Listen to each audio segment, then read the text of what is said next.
ओम श्री गणेशाय नमः। ओम श्री सरस्वत्यो नमः। ओम श्री गुरु चरण कमलेभ्यो नमः। ओम श्री उमामहेश्वराभ्यो नमः।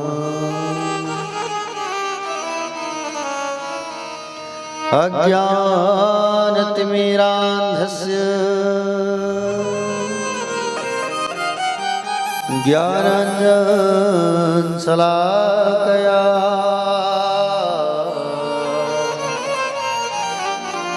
चक्षुन्मीलितमये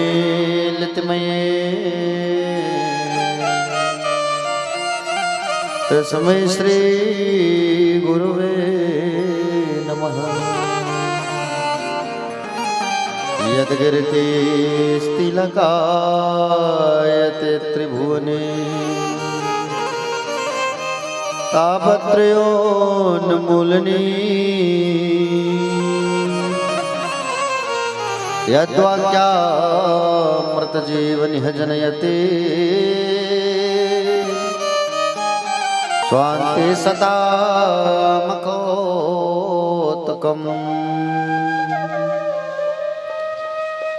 नमः परमहंस स्वादित चरणकमल चिन्मकरंदा भक्तजन मानस निवासा श्री रामचंद्रा।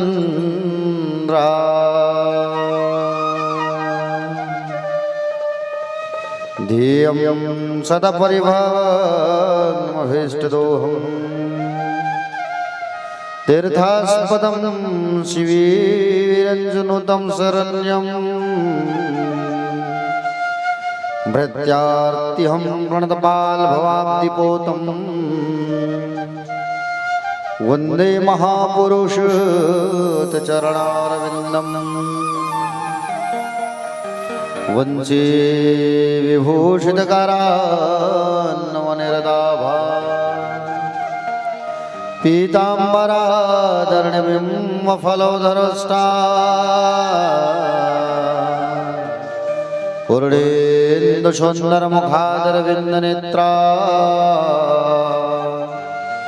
कृष्णात् परं किमपि तत्त्वं न जाने। नारायणं नमस्कृत्यं नरं चैव नरोत्तमं देवी सरस्वतीर्व्यासं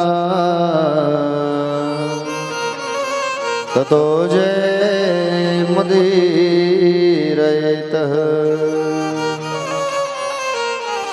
सीतानाथसमारम्भा श्रीरामानन्दार्यमध्यमा अस्मदाचार्यपर्यन्ता वन्दे श्रीगुरु परम्परा। गौराङ्गरसमयं नित्यं रसाचार्यरसोत्सुकम् श्रीरामहर्षदेवाख्यं सद्गुरो प्रणमाम्यहम्। मनोजवं मारुततुल्यवेगं जितेन्द्रियं मध्यमतां वरिष्ठं वातात्मजं वानरयूथमुख्यं श्रीरामदूतं शरणं प्रपद्ये।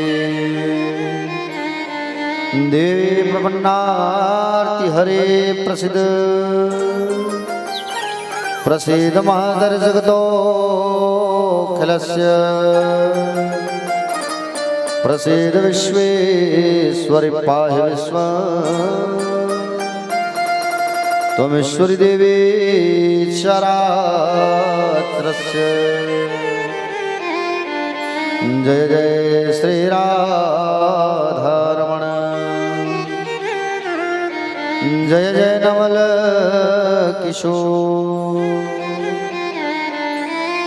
जय गोपी चित्तचोर प्रभु जय जय माखन चोर सब द्वारन को छोड़कर मां आया तेरे द्वार हे वृषभाणु की लाडली अब मेरी ओर निहार।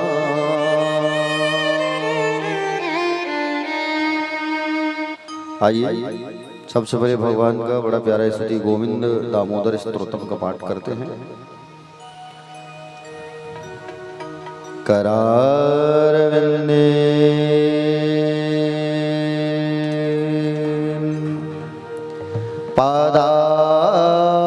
पादारविंदम मुखारविंदे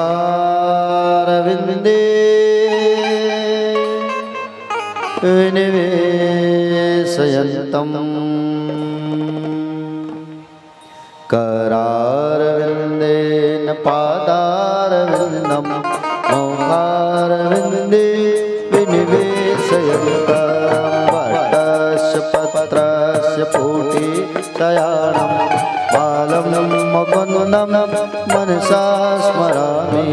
श्रीकृष्ण गोविन्द हरे मुरारी हे नाथ नारायण वासुदेवा श्रीकृष्ण गोविन्द हरे मुरारी हे नाथ नारायण वासुदेवा।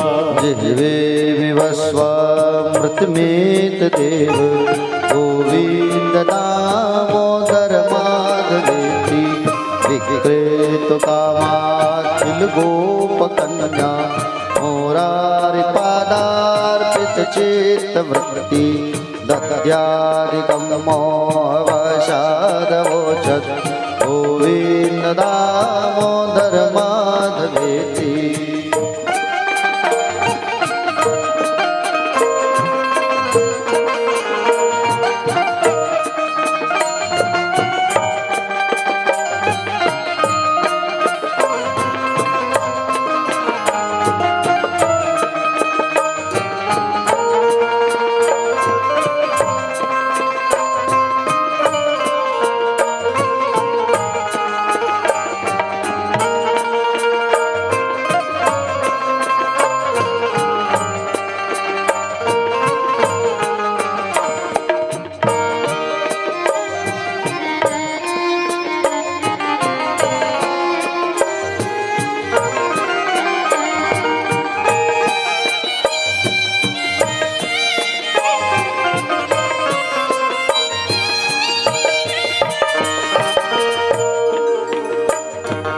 गृहे गृहे गोपवधूकदम्बा सर्वे मिलित्वा समवाप्य योगं पुण्यानि नामानि पठन्ति नित्यं गोविन्द दामोदर माधवेति। सुखं शयाना निलये निजेति नामानि विष्णो प्रवदन्ति मतर्या हे निश्चितं तन्मयतमां मृदन्ति गोविन्द दामोदर माधवेति।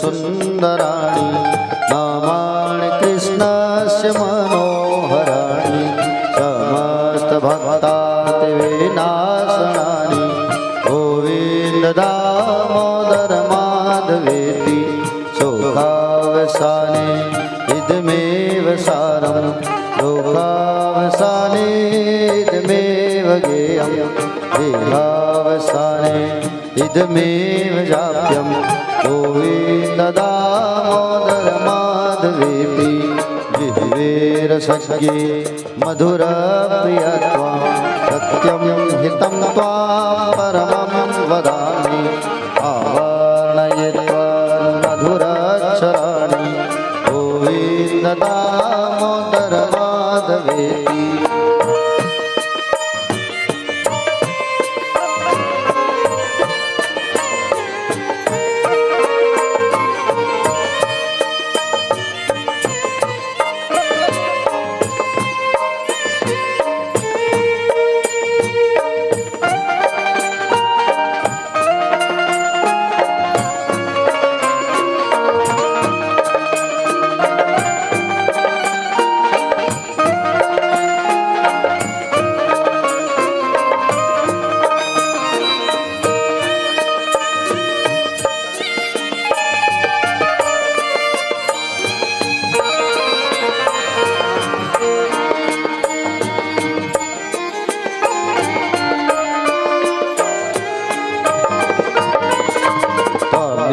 याचे मम देहि समागते दण्डधरे कृतान्ते वक्तव्यमेवं मधुरं सुभक्त्या गोविन्द दामोदर माधवेति श्रीकृष्ण राधावर गोकुलेश गोपाल गोवर्धननाथ विष्णु जिह्वे वश्वामृतमेतदेव गोविन्द दामोदर माधवेति करारविन्दं पादारविन्दं मोखारविन्दे विनिवेशयन्तं वटशपत्रशपुटे शयानं बालं मुकुन्दं मनसा स्मरामि श्रीकृष्ण गोविन्द हरे मुरारी हे नाथ नारायण वासुदेव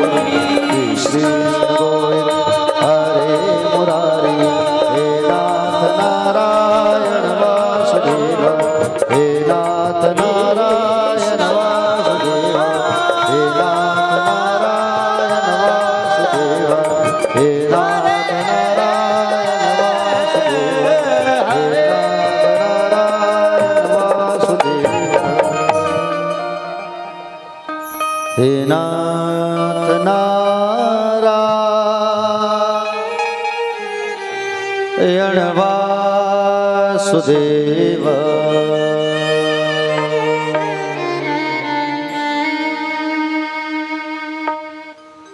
बोले गोविंद भगवान की जय।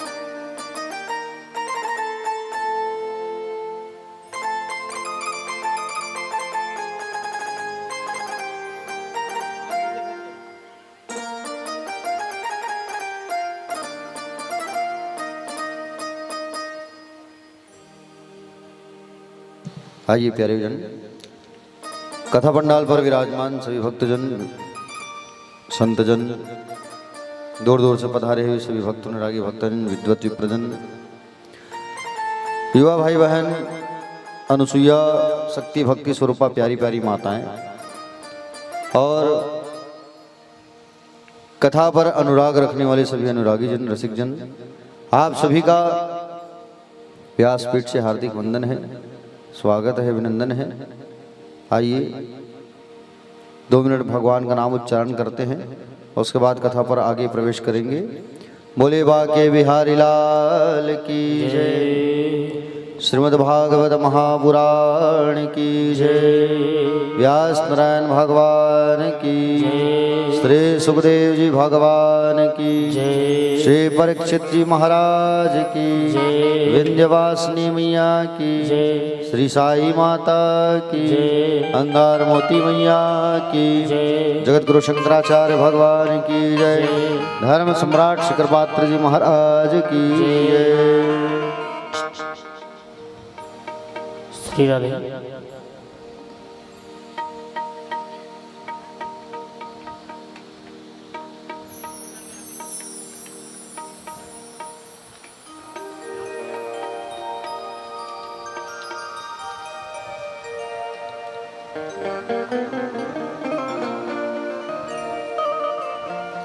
मुझे चरणों से लगा ले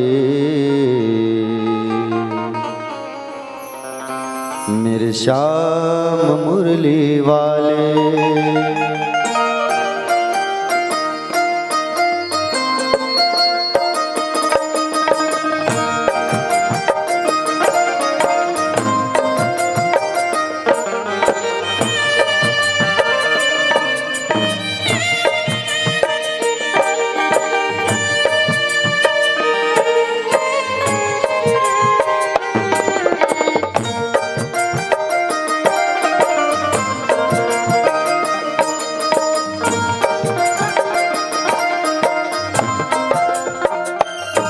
मुझे चरणों से लगा ले मेरे श्याम मुरली वाले। चरणों से लगा ले मेरे श्याम मुरली वाले। मुझे चरणों से लगा ले मेरे श्याम मुरली वाले। मुझे चरणों से लगा ले मेरे श्याम मुरली वाले। मेरी श्वास श्वास में तेरा, मेरी सांस सांस में तेरा, मेरी श्वास श्वास में तेरा, मेरी सांस सांस में तेरा है नाम मुरली वाले। मुझे चरणों से लगा ले मेरे श्याम मुरली वाले। मुझे चरणों से लगा ले मेरे श्याम मुरली वाले।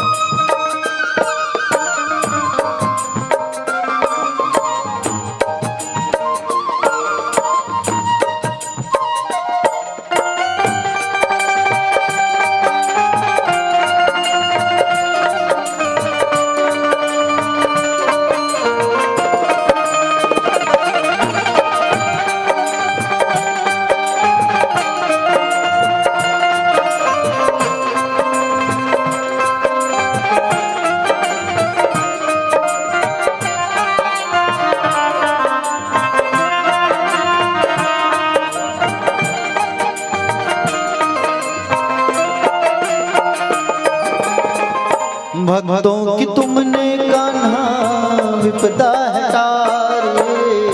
भक्तों की तूने कान्हा विपदा है तारी। मेरी विवाह थामो आके बिहारे। मेरी विवाह थामो आके बिहारी। मेरी विवाह थामो आके बिहारे।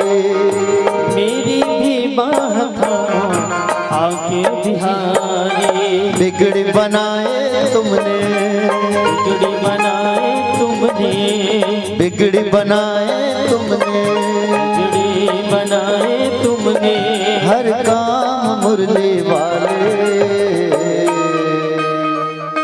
मुझे चरणों से लगा ले मेरे श्याम मुरली वाले। मुझे चरणों से लगा ले मेरे श्याम मुरली वाले।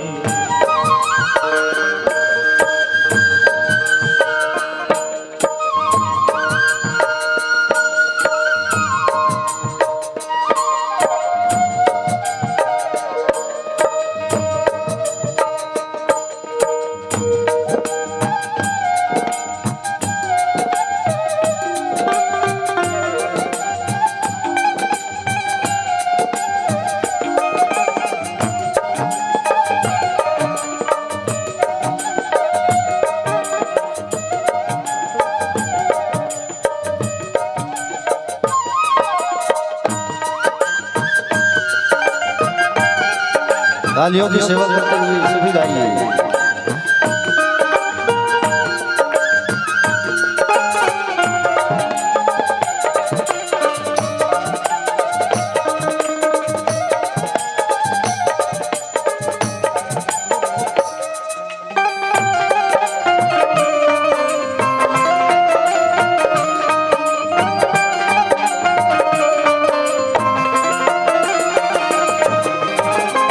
पतझड़ है मेरा जीवन बन के बहार आजा, पतझड़ है मेरा जीवन बन के बहार आजा। सुन ले पुकार का ना बस एक बार आजा, सुन ले पुकार का ना बस एक बार आजा। सुन ले पुकार का ना बस एक बार आजा, सुन ले पुकार का ना बस एक बार आजा। बेचैन मन के तुम ही, बेचैन मन के तुम ही, बेचैन मन के तुम ही, बेचैन मन के तुम ही। आराम मुरली वाले मुझ चरणों से लगा ले मेरे श्याम मुरली वाले, मुझ चरणों से लगा ले मेरे श्याम मुरली वाले।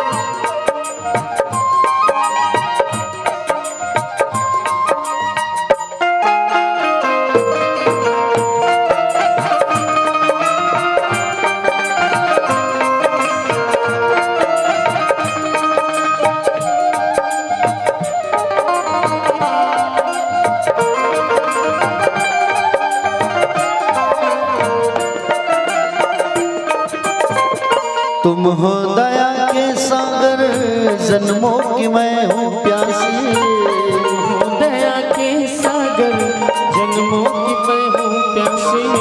दे दो जगह मुझे भी चरणों में बस जरा सी, दे दो जगह मुझे भी चरणों में जस जरा सी। दे दो जगह मुझे भी चरणों में बस जरा सी, दे दो जगह मुझे भी चरणों में बस जरा सी। सुबह तुम ही हो तुम ही, सुबह तुम ही हो तुम ही, सुबह तुम ही हो तुम ही, सुबह तुम ही हो तुम ही। मेरे श्याम मुरली वाले मुझे चरणों से लगा ले मेरे श्याम मुरली वाले, मुझे चरणों से लगा ले मेरे श्याम मुरली वाले। मेरी श्वास श्वास में तेरा, मेरी श्वास श्वास में तेरा, मेरी श्वास श्वास में तेरा, मेरी श्वास श्वास में तेरा है नाम मुरली वाले, मुझे चरणों से लगा ले मेरे श्याम मुरली वाले, मुझे चरणों से लगा ले मेरे श्याम मुरली वाले। मुझे चरणों से लगा ले मेरे श्याम मुरली वाले, मुझे चरणों से लगा ले मेरे श्याम मुरली वाले, मेरे श्याम मुरली वाले, मेरे श्याम मुरली वाले, मेरे श्याम मुरली वाले, मेरे श्याम मुरली वाले, मेरे श्याम मुरली वाले, मेरे श्याम मुरली वाले। मुझे चरणों से लगा ले मेरे श्याम मुरली वाले। बोले भागवत भगवान की राधे राधे। श्याम से मिला दे।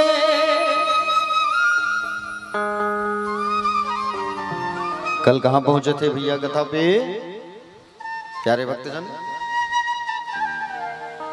कल भगवान की शादी हुई थी। अच्छा, शादी के लड्डू तो खाए ना बराबर आप सबने? बहुत बढ़िया, कोई छूट तो नहीं गया?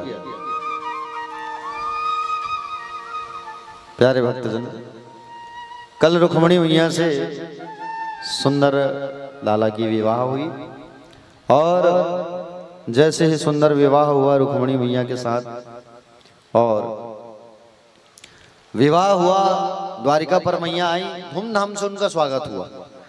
द्वारिका नगरी पर माँ का धूमधाम से स्वागत हुआ। जब माँ दुल्हन बन करके आई, आदि शक्ति जगदम्बा भगवती महालक्ष्मी मैया रुक्मणी, और सुंदर द्वारिका में उत्साह मनाने लगे सब, जो है नाचने गाने लगे, क्योंकि लक्ष्मी आदि शक्ति माँ जगदम्बा है। हाँ? प्यारे भक्तजन, रुक्मणी और भगवान श्री कृष्ण से जब उनका पहला पुत्र हुआ, जिसका नाम था प्रद्युम्न। क्या नाम था? जोर से बोलो। प्रद्युम्न। ये प्रद्युम्न कामदेव है, जिसको भगवान शंकर ने भस्म किया था ना अपने तीसरे नेत्र से। ये वही कामदेव जो है आज प्रद्युम्न बन करके आया है। प्यारे भक्तजन, प्रद्युम्न का जैसे जन्म हुआ तो उनको एक राक्षस, संबरासुर नाम का राक्षस, भगवान के पुत्र को चोरी करके भाग गया और समुद्र में फेंक दिया, क्योंकि उससे उसकी मृत्यु थी, इसलिए उसने अपहरण कर लिया।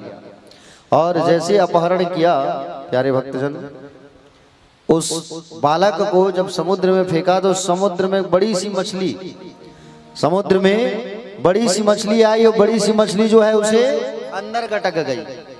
समझ रहे हो ना? बड़ी सी मछली जो है अंदर गटक जाती है और एक मछुआरा आया और जैसी जाल फेंका तो वही बड़ी मछली पकड़ी गई और बड़ी मछली को ला करके वापस संबरासुर को दे दिया, उसी राक्षस को। बड़ी मछली फंसी है, राजा को देंगे, राजा संबरासुर। और वो संबरासुर जो है बड़ी मछली को दे दिया, अपने यहाँ रसोईया वाली, खाना बनाने वाली को जाओ काट के बनाओ। जैसे ही भोजन बनाने वाली उस मछली को जब काटती है तो वही बच्चा जिंदा निकलता है, प्रद्युम्न जो है।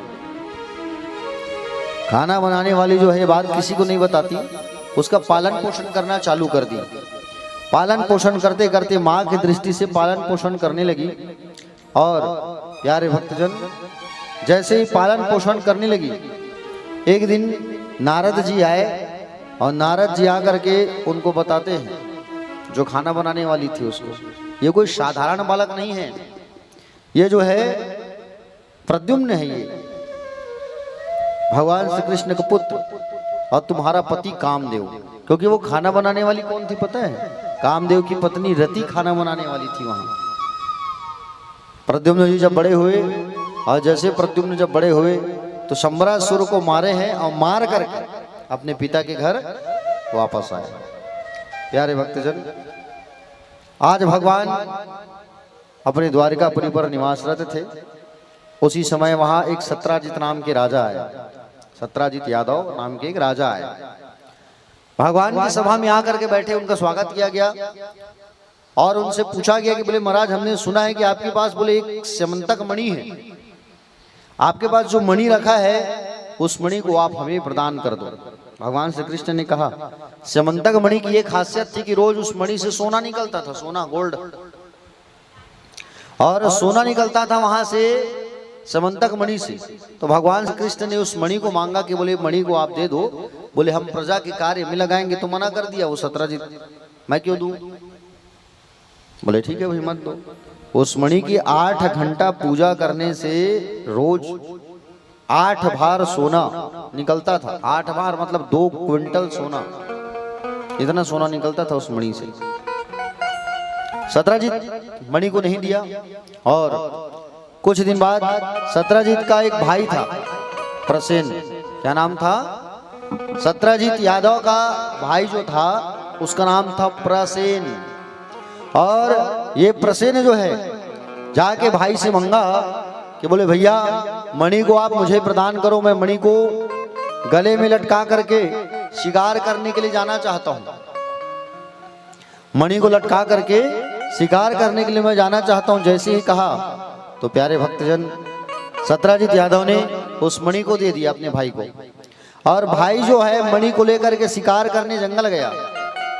और शिकार करने जब जंगल गया, प्रसेन जो है मार्ग में एक बड़ा सा शेर आया, और वो बड़ा सा जो शेर आया, वो शेर ने देखा कि इसके मस्तिष्क में मणि लटका है, और मणि लटका है जब देखा तो उस प्रसेन के ऊपर हमला करके मणि को छीन लिया।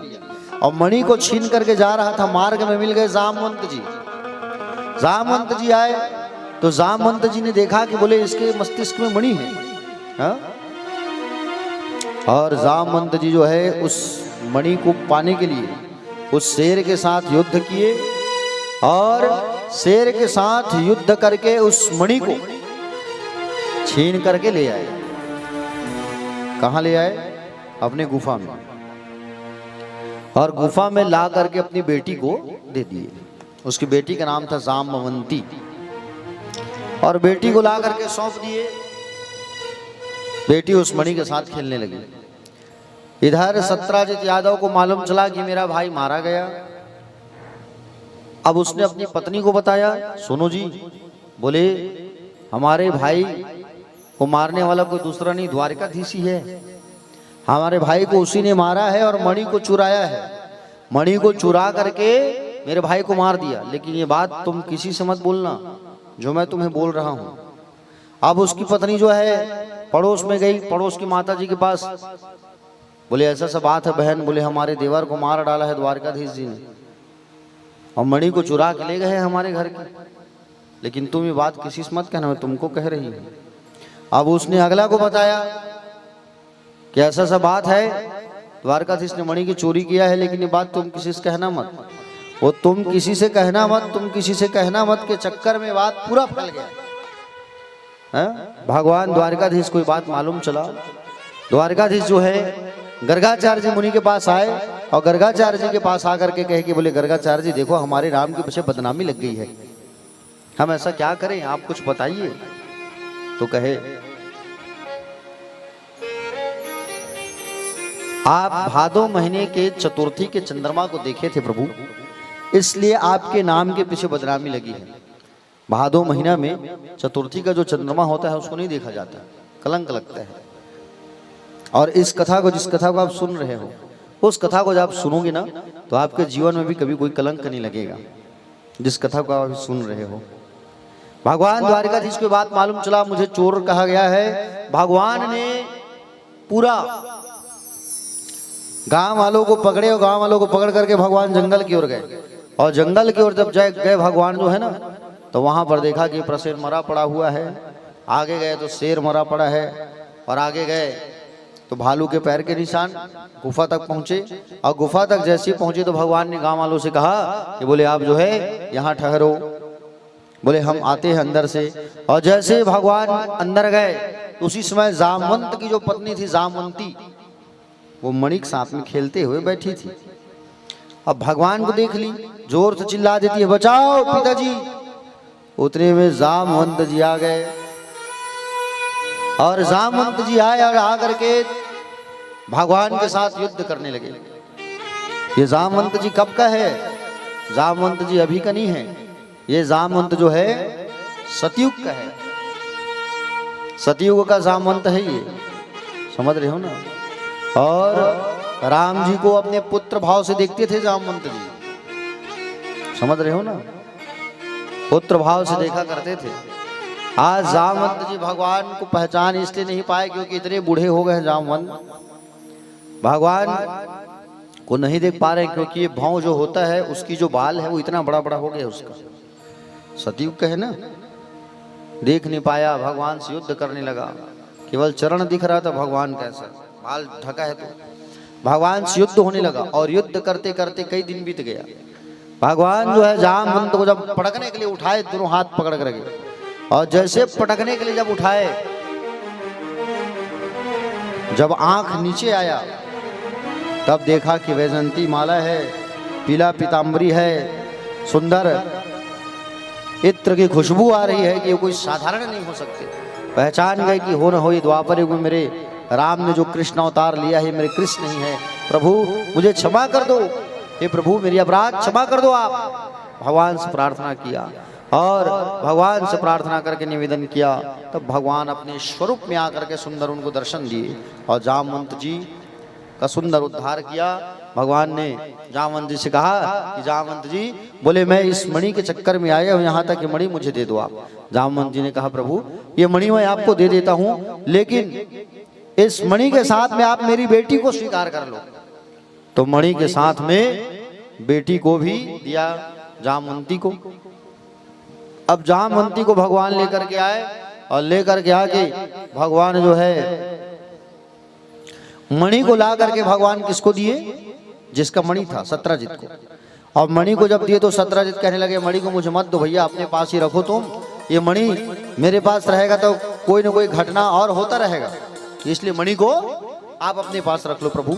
भगवान ने कहा देखो भाई मणि को मैं नहीं ले सकता, ये मणि को तुम ही रखो, लेकिन इससे जो सोना निकलेगा वो हमको देना, ताकि हम प्रजा में इसको लगाएंगे।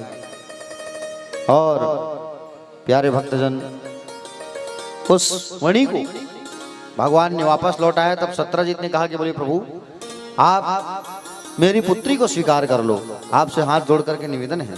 तब भगवान ने सत्यजित की बेटी सत्यभामा को अंगीकृत किया, स्वीकार किया।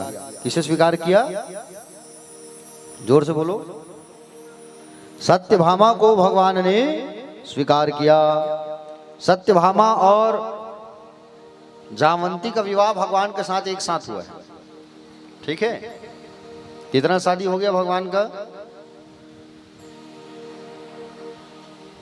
कितना शादी हुआ, 4 5, कितना हो गया पूछ रहा हूं, 3। कौन कौन सी, रुक्मणी, सत्यभामा और जामवंती, ठीक। बिल्कुल ध्यान से सुनना, भी पूछते जाऊंगा मैं। चौथा विवाह जो हुआ है भगवान का वो हुआ है कालिंदी के साथ। कालिंदी मतलब यमुना। एक बार भगवान जो है इंद्रप्रस्थ गए थे। इंद्रप्रस्थ किसे कहते हैं, अभी वर्तमान में दिल्ली को कहते हैं इंद्रप्रस्थ। तो भगवान जो है गए, दिल्ली गए हुए थे अर्जुन के साथ भगवान जो है, और अर्जुन के साथ भगवान जो है यमुना किनारे गए। और यमुना किनारे जब भगवान गए तब वहां पर यमुना मैया जो है जल में खड़े होकर के तपस्या कर रही थी। भगवान ने कहा अर्जुन से, अर्जुन अरे जाओ देखो कौन सी कन्या है जो तब खड़ी होकर तपस्या कर रही है, पूछ के आओ। अर्जुन गए, अर्जुन जाकर के पूछे, बोले देवी आप कौन हो? तो कहे कालिंदी हूं मैं, यमराज की बहन और सूर्य की पुत्री। किसकी पुत्री? सूर्य की पुत्री हूं और यमराज की बहन हूं, मेरा नाम है कालिंदी। यमुना, यमुना जो है यम की बहन है। बोले क्यों तपस्या कर रहे हो आप? बोले मैं द्वारिकाधीश उस श्री कृष्ण चंद्र को प्राप्त करने के लिए तपस्या कर रही हूँ। कहे वो तो मेरे साथ आए हैं, आप कहो तो मैं ही शादी करा दूं आप दोनों का। तो भगवान की शादी वहां पर किसने कराया? अर्जुन ने, कालिंदी और कृष्ण का। नील कमल का माला भगवान को पहनाई। भगवान उस दिन से हो गए कालिंदी कृष्ण। बोलो कालिंदी कृष्ण भगवान की जय हो। और उज्जैन के एक राजा थे। उज्जैन के राजा की बेटी का नाम था मित्रवृंदा। मित्रवृंदा जो है इससे भी भगवान का शादी हुआ, 5वां विवाह, ठीक है। 6वां विवाह हुआ है, नग्नजीत नाम के राजा थे। और नग्नजीत जो राजा थे वो अयोध्या के राजा हुआ करते थे। भगवान का ससुराल दिल्ली भी है, ठीक है, उज्जैन भी है और अयोध्या भी है भगवान का ससुराल। तो अयोध्या में जो राजा थे नग्नजीत, ये नग्नजीत जो राजा थे इसकी बेटी का नाम था नग्नजीती। इनके घर पर 7 बड़े बड़े बैल थे, 7 बैल बड़े बड़े। तो राजा का शर्त था कि बोले जो मेरे बैल के नाक में रस्सी डाल करके एक साथ जो दौड़ा के ला के रस्सी मेरे हाथ में देगा, मैं उसी को अपनी बेटी को सौंपूंगा, ऐसा शर्त था। और भगवान ने इस शर्त को स्वीकार किया एक साथ सातों बैल को दौड़ा करके ला करके रस्सी भगवान ने राजा के हाथ में दे दिया, नग्नजीत के हाथ में, और भगवान का विवाह हो गया नग्नजीती के साथ में। कितने नंबर का है ये? 6वें नंबर का। देखो भगवान को अभी कहीं से ना दहेज वहेज नहीं मिला था, 51। तो भगवान को अयोध्या से बहुत दहेज मिला, समझ रहे हो ना। 10,000 गाय, 3,000 दासियां, सोना चांदी, 9,000 हाथी, अनेक रथ घोड़े, ठीक है। 7वां विवाह हुआ है भगवान का के देश के राजा की बेटी भद्रा के साथ, और 8वां विवाह हुआ है भगवान का मध्य प्रदेश के राजा की बेटी लक्ष्मणा के साथ, दक्षिण भारत। समझ रहे हो ना। कितने शादी हो गए? 8। कौन कौन से? पहला कौन है? रुक्मणी। दूसरा कौन है? सत्यभामा। तीसरा कौन है? जाम्बवंती। चौथा कौन है? कालिंदी। 5वां कौन है? मित्रवृंदा। 6वां कौन है? नग्नजीती। 7वां कौन है? 7वां? हाँ, सोचो सोचो सोचो सोचो, अभी बताया हूं मैं। चलो, 7वां विवाह किसके साथ हुआ भगवान का? जो बताएगा उसे सम्मानित करेंगे व्यासपीठ से। चलिए बताइए।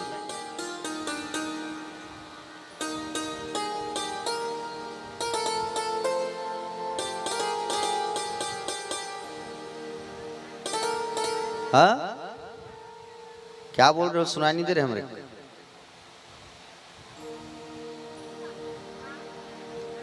सातवां विवाह भगवान का हुआ है भद्रा के साथ। 8वां किससे हुआ है? 8वां विवाह किससे हुआ है भगवान का?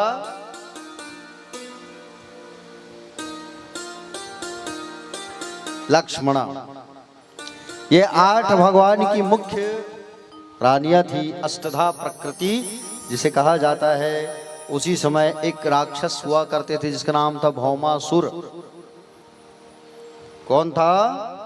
भौमासुर। सत्यभामा जो थी भगवान की पत्नी, वो भूमि है, भूमि है ना। हाँ, तो इसी भूमि से उत्पन्न हुआ था ये कौन? भौमासुर। और ये भौमासुर नाम का जो राक्षस था ना, इंद्र का छत्र चोरी किया है, अदिति मैया का कुंडल चोरी किया है।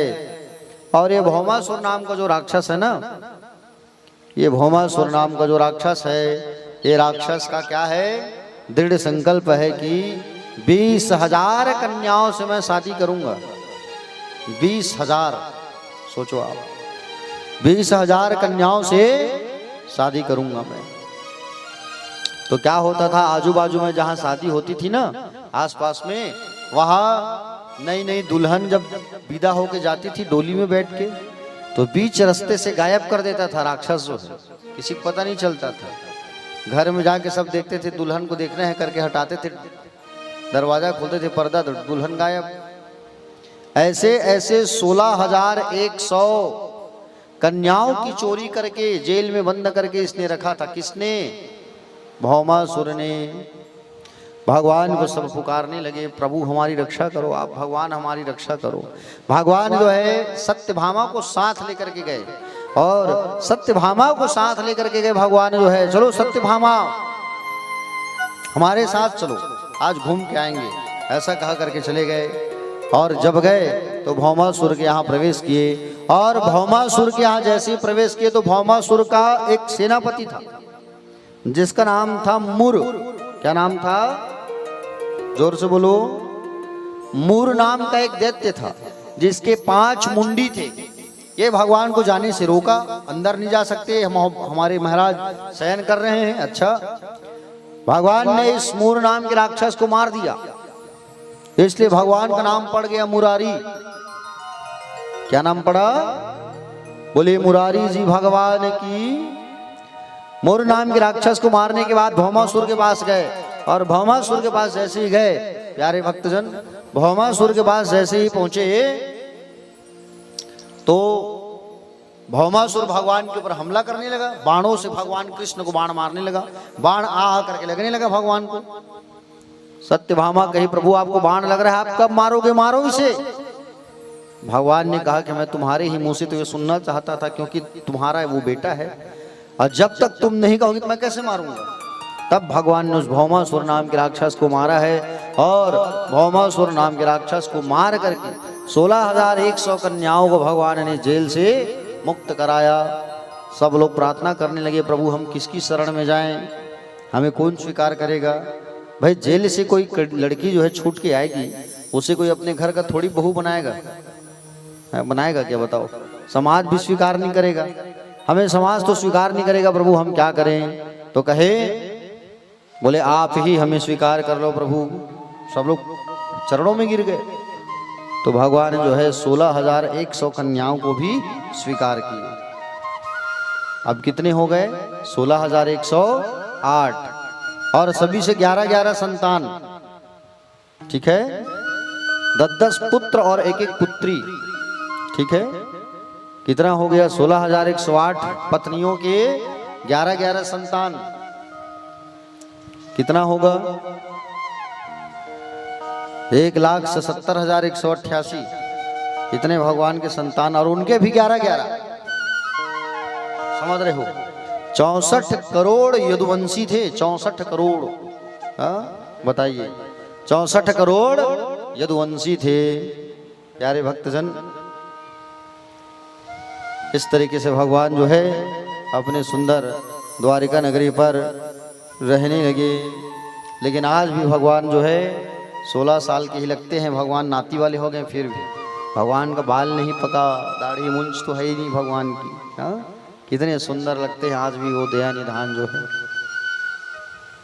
क्योंकि प्रकृति से परे है प्यारे, और हम सब प्रकृति पे निर्भर हैं, और भगवान प्रकृति से परे हैं, और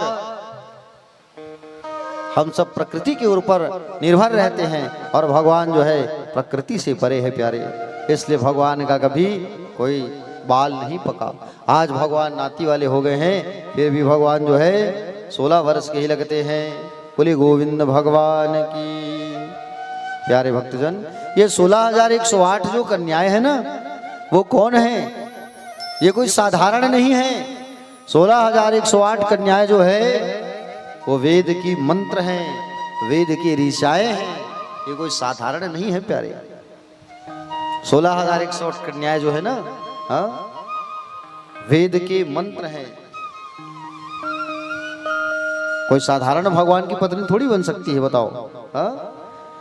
8 प्रकार की प्रकृति, 8 मुख्य रानियां जो है, भूमि, जल, अग्नि, वायु, आकाश, मन, बुद्धि और अहंकार, ये 8 प्रकार की प्रकृति। जीव में और ईश्वर में क्या अंतर है?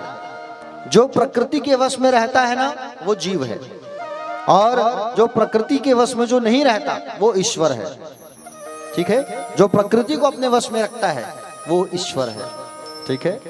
आज भी भगवान जो है प्यारे 16 वर्ष के लगते हैं। भगवान जो है, भगवान अपने द्वारिकापुरी पर सुंदर निवासरत रहते हैं। 16,108 पत्नियां, और 16,108 पत्नियों के लिए अलग अलग कमरा था सबके लिए, समझ रहे हो ना।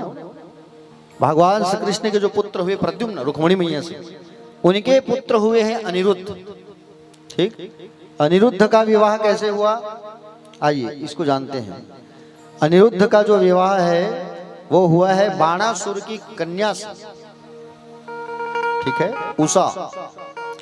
क्या हुआ, ये जो उषा नाम की कन्या थी ना, बाणासुर, ये बाणासुर कौन है, बहुत बड़ा भगवान शिव का भक्त है। ये भगवान शिव की ऐसी तपस्या किया है कि भगवान शंकर ने कह दिया है कि बोले हम तुम्हारी हर पल रक्षा करने के लिए उपस्थित रहेंगे जब जब संकट आएगा।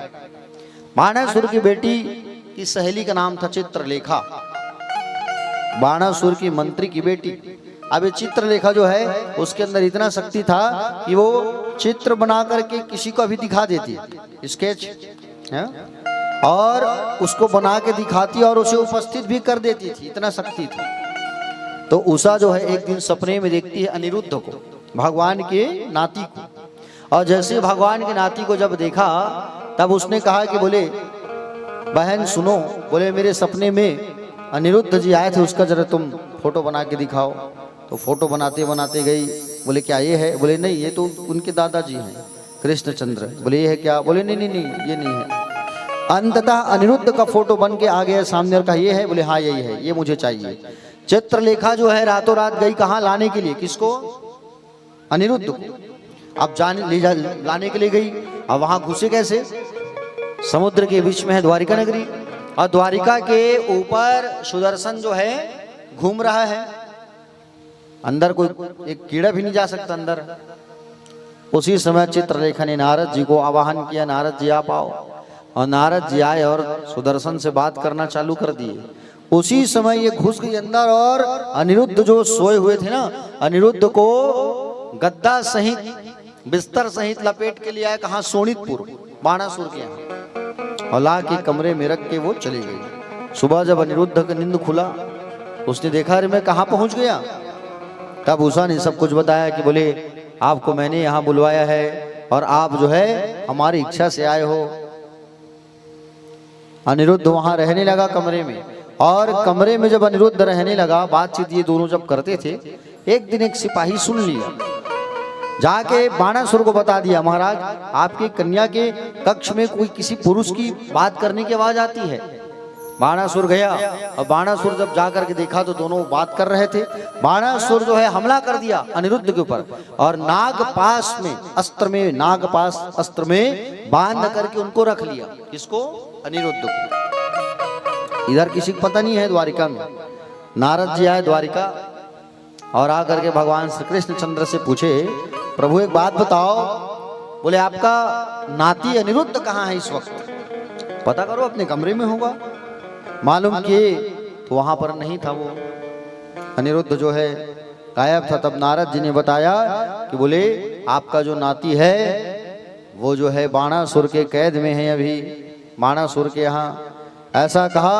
और बाणासुर के यहाँ है ऐसा जब बताया गया तो प्यारे भक्तजन उसी समय भगवान श्री कृष्णचंद्र जो है युद्ध करने के लिए तैयार हो गए, और युद्ध करने के लिए प्रद्युम्न को आदेश दिया सेना तैयार करो। बलराम जी, कृष्ण जी सब जा रहे हैं, और उधर से भगवान शंकर आ गए। उधर से भगवान शंकर आ रहे हैं बाणासुर की रक्षा करने के लिए, क्योंकि शंकर जी के भक्त हैं ना वो। अब भगवान आ रहे हैं इधर से, उधर से गणेश कार्तिकेय सब आ रहे हैं। भगवान ने शिव जी के ऊपर जिम्भ्रणास्त्र नाम का एक बाण छोड़ दिया, जिससे भगवान शंकर मोहित हो गए। वो कुछ नहीं किए। उतने ही समय भगवान जो है अपने सुदर्शन से बाणासुर के सहस्त्र भुजा, 1000 भुजाएं, उस भुजाओं को काटना चालू कर दिया। बाणासुर की भुजाओं को 4 भुजा शेष बचा। तब भगवान शंकर ने भगवान को मना किया, बोले प्रभु, बोले आप बाणासुर को मत मारिए, मेरा भक्त है, छोड़ दीजिए। तो कहे हम अपने नाती को लेने आए हैं अनिरुद्ध को। तब सारा हाल बताया कि बोले यहाँ आया कैसे, कौन लाया। तब उषा ने सब हाल बताया। तब अनिरुद्ध के साथ उषा का विवाह किया गया, और विवाह करके उनको वापस द्वारिकापुरी लाया गया। प्यारे भक्तजन, भगवान सुंदर अपने सुंदर नगर पर रहते थे, और एक दिन भगवान बैठ करके विचार कर रहे थे कि मेरी इतनी सारी पत्नियां हैं, सब नाराज होती हैं मुझसे। आज 20 वर्ष हो गए हैं विवाह को, इतने दिन हो गए हैं। बोले एक भी बार रुक्मणी जो है नाराज नहीं हुई है। इतना दिन हो गया विवाह जो है प्यारे। एक दिन भगवान श्री कृष्णचंद्र ने रुक्मणी मैया से कहा, रुक्मणी एक बात बताओ, तुमने मुझसे शादी क्यों किया? आपने मुझसे विवाह क्यों किया? अरे मेरे माता पिता का पता नहीं, मेरे खानदान का पता नहीं, तुम कहाँ ठहरी राजकुमारी, और तुमने मेरे से विवाह क्यों किया? तुमने मुझसे विवाह क्यों किया? अभी भी समय है देवी, सोच लो। अगर अभी भी समय है, ज्यादा देर नहीं हुआ, तुम मुझे छोड़ दो। रुक्मणी मैया जब इस बात को सुनती तो रुक्मणी मैया चक्कर आ गया। भगवान 4 भुजा बना करके रुक्मणी मैया को उठाए, और उठा करके सुंदर उनको समझाने लगे, देखो देवी, एक पत्नी के साथ में पति जो है हंसी ठिठोली ना करे तो किसके साथ करे? हाँ? रुक्मणी मैया कहने लगी, प्रभु आपने जो कुछ भी कहा बिल्कुल ठीक कहा। आप निर्गुण हैं, इसलिए आपने गुण कहाँ से होंगे? आपने ये कहा कि माता पिता का पता नहीं, आपके माता पिता का पता नहीं है क्योंकि आप ही सारे जगत के माता पिता हैं। आप रण छोर हैं, जिन भक्तों का हृदय सागर पवित्र होता है प्रभु, आप वहीं द्वारिका बनाकर बस जाते हैं। ऐसा सुंदर भगवान वार्तालाप करने लगे। एक दिन की बात है, भगवान अपने पुत्र पौत्रों के साथ जंगल गए थे और जंगल जहाँ गए थे वहाँ भगवान के बच्चे जो है गेंद खेल रहे थे, गेंद। और भगवान के बच्चे जब गेंद खेल रहे थे ना, तो गेंद खेलते खेलते गेंद एक कुआं में गिर गया। और गेंद जो है जब कुआं में गिरा, और गेंद जो है जब कुआं में गिरता है ना प्यारे भक्तजन, कुआं में जैसे ही गेंद गिरा, तो कुआं में जब गेंद गिरा तो भगवान के पुत्र पौत्र गए और जा करके जैसे ही देखे, तो जा करके जैसे ही जब देखे तो उस कुआं में बड़ा सा गिरगिट था। ठीक है, गिरगिट देखे हो ना? गिरगिट बड़ा सा था। भगवान के पुत्र पौत्र जो है आए और पुत्र पौत्र जो है आकर के बताया कि पिताजी एक कुआं में बड़ा सा गिरगिट है, चलो। भगवान श्री कृष्ण आए और आकर के उस गिरगिट के शरीर में अपने पैर को जैसे स्पर्श किए, तब वो एक सुंदर राजा बन गया। भगवान ने पूछा आप कौन हो? तब बताया कि बोले महाराज मेरा नाम है नृग, मैं राजा नृग हूँ। बोले आप गिरगिट कैसे बन गए? तो कहे कि मैंने ब्राह्मणों को दान किया था, और मैंने ब्राह्मणों को दान दिया था गौ माता का, और गौ माता का मैंने दान किया था। जिस गौ माता को मैंने दान किया था वो गौ माता मेरे यहाँ वापस आई, और उसी गौ माता को मैंने फिर से दान कर दिया एक ब्राह्मण को। तो ब्राह्मण ने मुझे श्राप दे दिया। जिस गौ माता को दान किया था ना इस राजा ने, अब वो गौ माता वापस राजा के घर आ गई, उसने दूसरे ब्राह्मण को दान किया। अगले ब्राह्मण ने उस ब्राह्मण से पूछा कि बोले गौ माता जो है मुझे दान किया था राजा ने, आपके पास कैसे आया? अरे इस गौ माता को मुझे भी दान किया राजा ने। जा करके राजा को श्राप दे दिया ब्राह्मण ने, तुमने दान की हुई वस्तु को फिर से दान कर दिया, जाओ मैं तुम्हें श्राप देता हूं, तुम गिरगिट बन जाओ। तो गिरगिट बन गया वो। भगवान ने उस राजा नृग का कल्याण किया है। प्यारे भक्तजन, इस तरीके से भगवान जो है सबका कल्याण करते गए, कल्याण करते गए। एक दिन की बात है, दाऊ जी भैया जो है वृंदावन गए थे। कहाँ गए थे? जोर से बोलो। वृंदावन गए थे। कन्हैया से कहा कि आप भी चलो, तो भगवान कन्हैया वृंदावन नहीं गए, बोले हमें बहुत सारा काम है भैया, आप चले जाओ। तो दाऊ जी भैया जो है वृंदावन धाम गए हुए थे और उनका भव्य स्वागत हुआ वृंदावन में। गर्मी खूब पड़ रही थी, तब भगवान बलराम जी ने यमुना को कहा कि यमुना आप आओ और हमें आकर के स्नान कराओ। यमुना मैया नहीं आई। दाऊ जी भैया हल मुसल लेकर के आए और हल मुसल लेकर के आके क्रोध में यमुना जी को 3 जगह से, हल मुसल से 3 जगह से टेढ़ा कर दिया। और आज भी यमुना मैया 3 जगह से टेढ़ा बहती है वृंदावन में। समझ रहे हो ना? यमुना मैया जो है क्षमा याचना मांगी दाऊ जी से। प्यारे भक्तजन, उसी समय भगवान का जो कीर्ति है वो चारों तरफ फैलने लगा द्वारिकाधीश भगवान का। जिस व्यक्ति की प्रशंसा बहुत होती है, जो व्यक्ति जीवन में आगे बहुत बढ़ता है, उनके शत्रु भी बहुत होते हैं। उसी समय भगवान का एक शत्रु हुआ पौंड्रक। ये पौंड्रक जो है भगवान श्री कृष्ण का स्वरूप बना करके घूमता था, मोर पंख लगा के, नकली सुदर्शन चक्र पकड़ के, नकली बांसुरी पकड़ के, मैं कृष्ण हूँ मेरी पूजा करो, मैं कृष्ण हूँ मेरी पूजा करो। भगवान श्री कृष्ण को जब बात मालूम चला, उससे मिलने गए और जा करके जब उसने पौंड्रक ने कहा कि मुझे मेरा सुदर्शन दे दो, मुझे सुदर्शन की कमी है, और सुदर्शन को जैसे भगवान ने दिया तो सुदर्शन के भार को वो सह नहीं पाया और नीचे धरती पर दब गया, मर गया पौंड्रक। भगवान ने पौंड्रक का उद्धार किया। एक बार नारद जी को शंका हुआ मन में कि 16,100 कन्याओं के साथ भगवान कैसे रहते हैं। जा करके भगवान के द्वारिका में झांकने लगे। एक कमरा में झांके तो भगवान सो रहे थे, दूसरे कमरे में झांके तो भगवान कुछ लिख रहे थे, तीसरे कमरे में झांके तो भगवान खा रहे थे, चौथे कमरे से में जब झांके खिड़की से तो भगवान हंसी ठिठोली कर रहे थे। भगवान नारद जी के समक्ष प्रस्तुत हो गए और प्रकट होकर के कहे कि बोले नारद जी आपने अभी भी मुझे नहीं पहचाना? नारद जी ने कहा प्रभु मैं आपको पहचान गया, मुझे क्षमा करो, आप ही ब्रह्म हो, आप ही ईश्वर हो प्रभु, मेरे अपराध आप क्षमा कर दो और सुंदर अपराध को क्षमा मांगने, अपराध हमारी क्षमा कर दो भगवान। ऐसा सुंदर उसने क्षमा याचना मांगा भगवान से। प्यारे भक्तजन, आगे जरासंध की मृत्यु की कथा है। ये जरासंध जो था 20,800 राजाओं को बंदी बना के रखा था। भगवान उन राजाओं को छुड़ाने के लिए अर्जुन और भीम को साथ लेकर के गए, ब्राह्मण का स्वरूप बना करके, और भिक्षा मांगने लगे। जरासंध ने कहा क्या भिक्षा चाहिए बोलो, तो कहे युद्ध की भिक्षा, युद्ध करना है आपसे। बोले आप करोगे? बोले नहीं, ये मेरे बाजू में है, वो युद्ध करेगा। बोले कौन हो आप लोग? तब परिचय दिए, पांडु पुत्र भीम है, वृकोदर भीम, और ये अर्जुन है, और मैं द्वारकाधीश हूं। अच्छा, तुम जो मुझसे रण छोड़ करके भागे थे? बोले अब रण छोड़ करके भागने नहीं, आप युद्ध करने आए हैं। तो जरासंध और भीम का युद्ध होने लगा। युद्ध होते होते होते होते कई दिन बीत गया, और युद्ध होते होते कई दिन बीत गया, जरासंध मरा ही नहीं। भगवान ने इशारा किया जरासंध को। क्या इशारा किया? कि बोले जरासंध, एक तिनका, लकड़ी का तिनका उठाया भगवान ने और बीच से तोड़ा लकड़ी को और ऐसे फेंका। तब भीम समझ गया कि जरासंध मरेगा कैसे।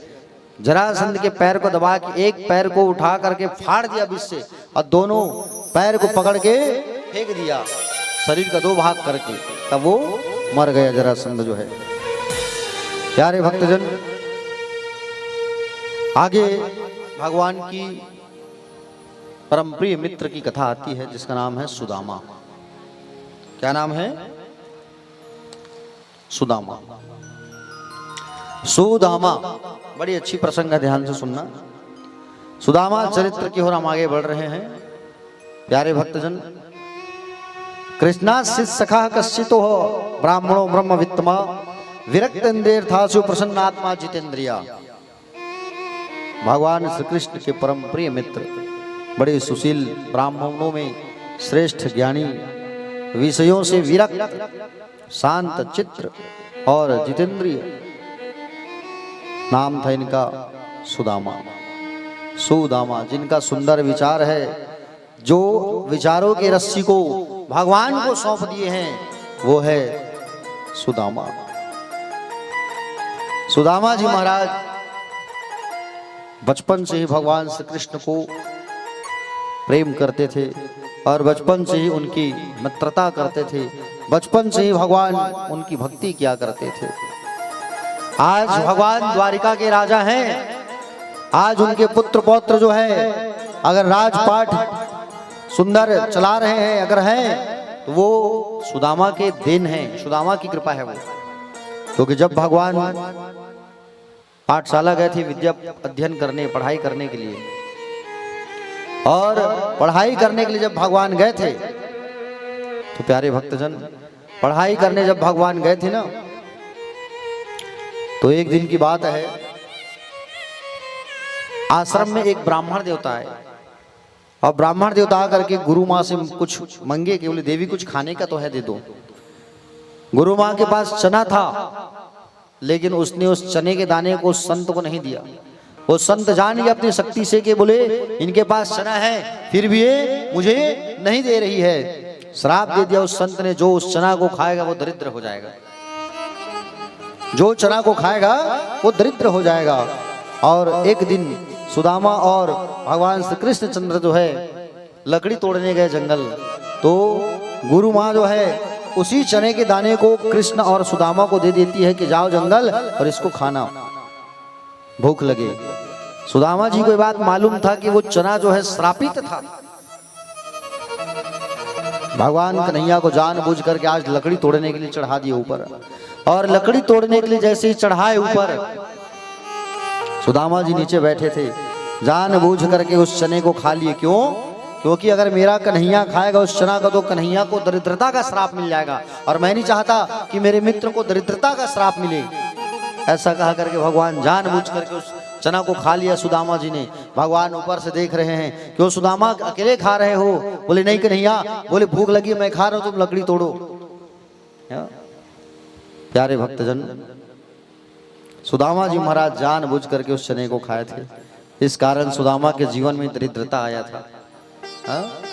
लेकिन कहीं भी ये वर्णन नहीं है कि सुदामा जी भिक्षा मांगे हैं, भीख मांगे हैं, नहीं। सुदामा जी तो भगवान का कीर्तन करने जाते थे, हरि कीर्तन, गांव गांव हरि कीर्तन करते थे। जो भक्त कथा सुनने आते थे, आरती में जो भक्त चढ़ाते थे, आरती में, पुष्पांजलि में, उन्हीं से उनका जीवन चलता था। प्यारे, पत्नी का नाम था सुशीला, 2 से 3 बच्चे थे सुदामा जी के। सुशीला मैया एक साड़ी पहन करके जीवन यापन करती थी और सुदामा जी के पास एक वही पुराना धोती, फटा पुराना। इतनी गरीबी थी इन लोगों के यहाँ, इतनी गरीबी पूछो मत, बड़ी भयानक गरीबी थी इनके यहाँ, सुदामा जी के यहाँ। इतनी गरीबी रहते हुए भी सुदामा जी महाराज कभी किसी से कुछ मांगे नहीं कि मुझे कुछ चाहिए, मुझे दीजिए कुछ।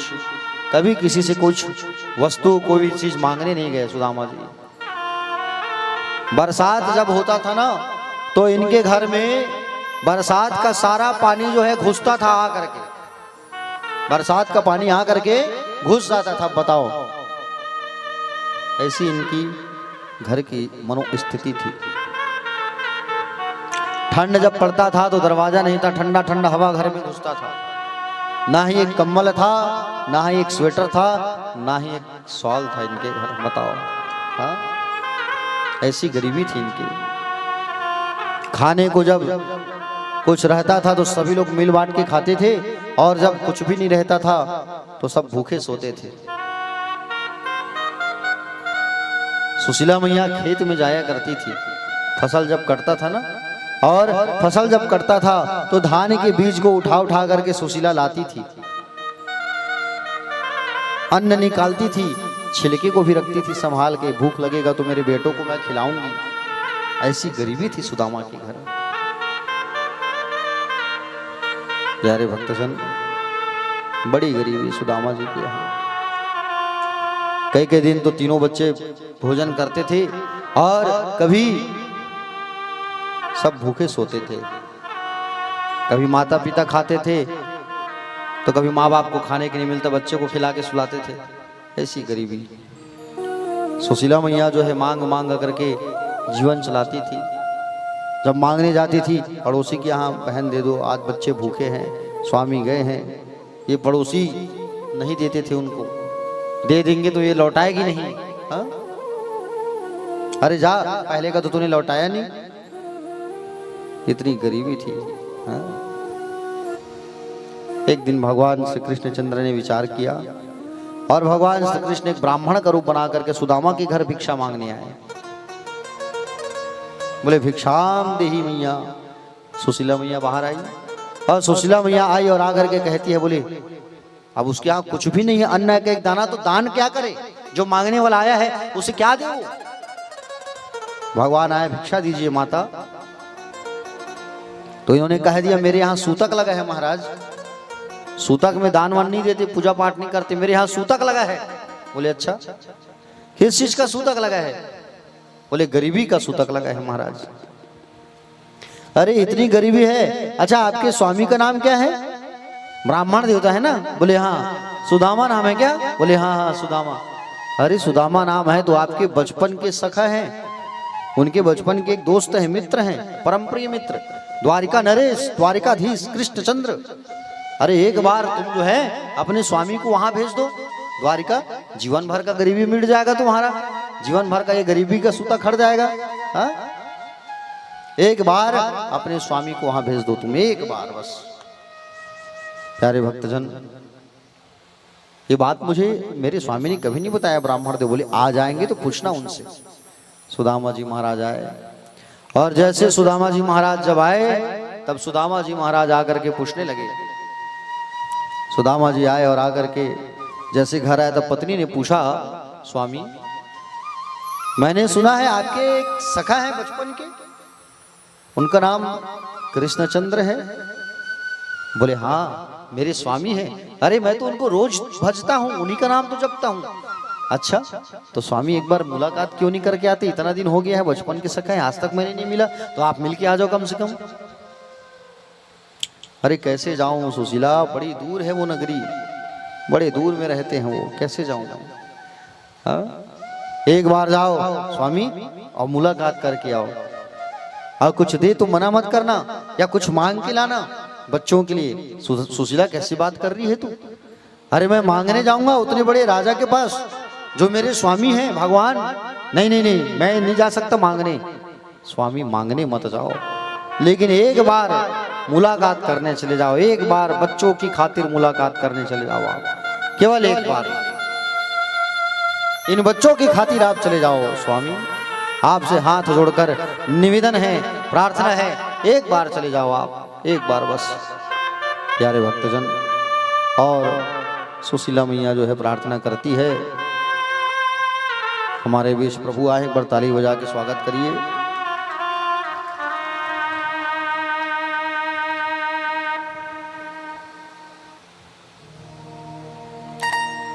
सुशीला मैया जो है जिद करती है, प्यारे एक बार चले जाओ स्वामी, बच्चों की खातिर, बच्चों की कसम है, चले जाओ।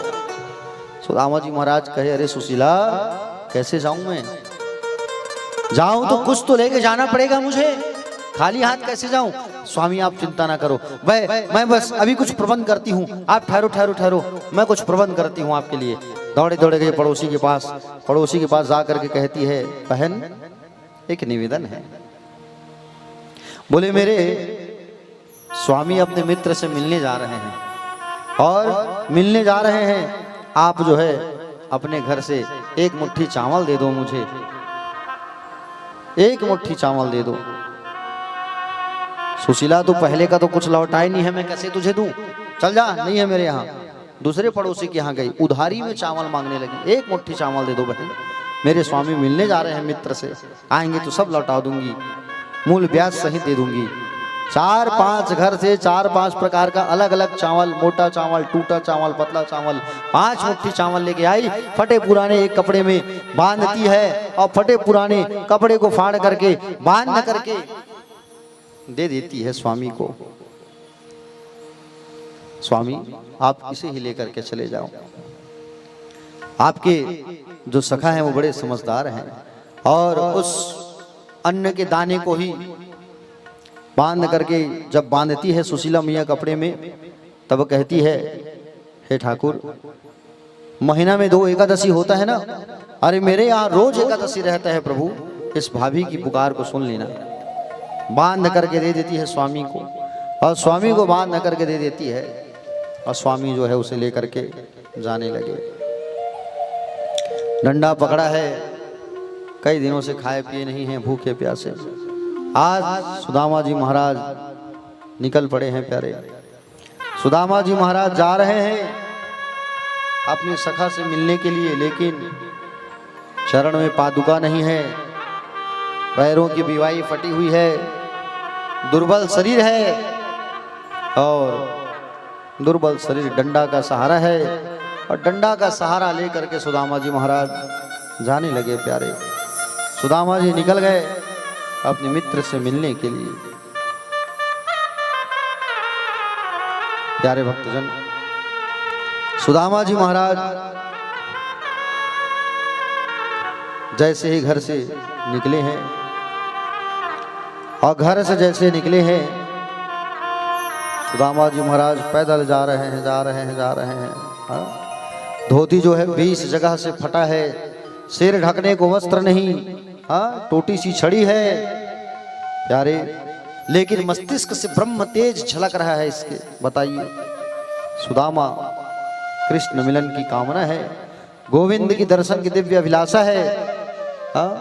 इस अभिलाषा का परिणाम ये हुआ कि भूखा प्यासा सुदामा भूखा प्यासा निकल पड़ा, और भूखा प्यासा सुदामा जी महाराज जो है जा रहे हैं। प्यारे भूख लगी है न प्यास लगी है, बस जा ही रहे हैं। प्यारे भक्तजन, भूख प्यास कुछ भी नहीं लग रहा है, बस कृष्ण मिलन की आस है।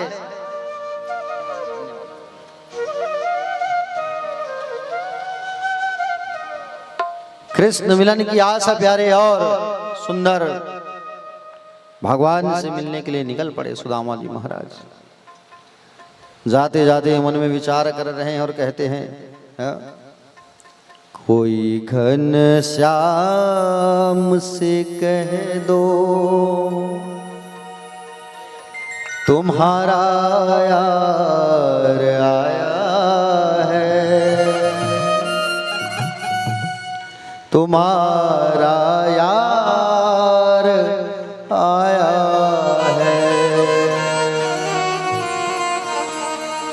कोई घनश्याम से कह दो तुम्हारा यार आया है, तुम्हारा यार आया है। कोई घनश्याम से कह दो तुम्हारा यार आया है, तुम्हारा यार आया है।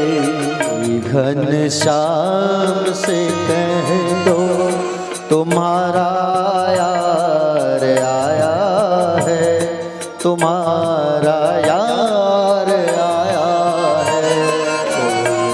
घनश्याम से कह दो तुम्हारा यार आया है, तुम्हारा यार आया है।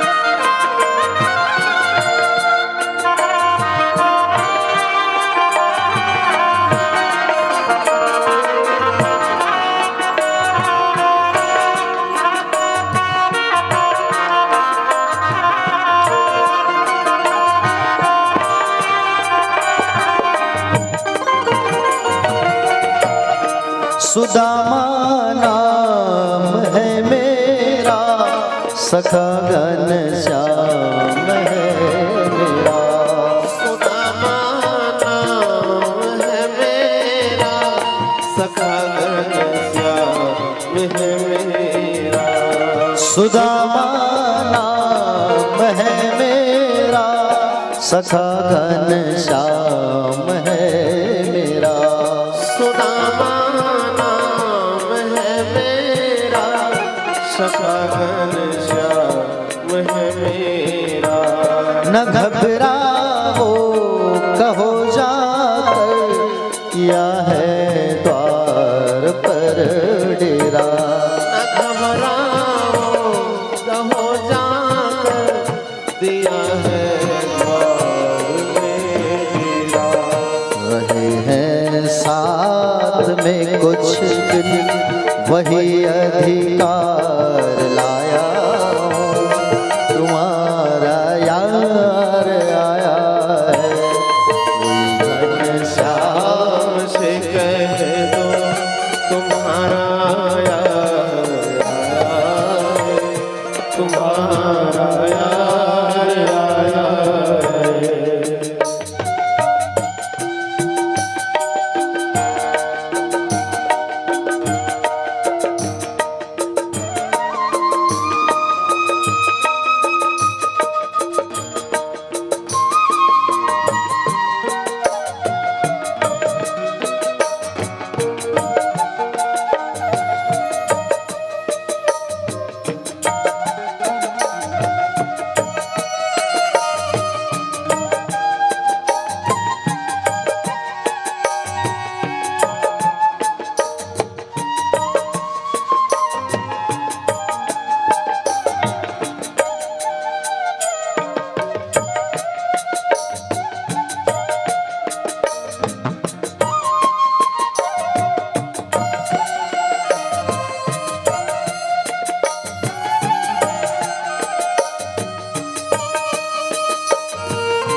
हुई दुर्बल मेरी हालत, पड़े हैं पाँव में छाले।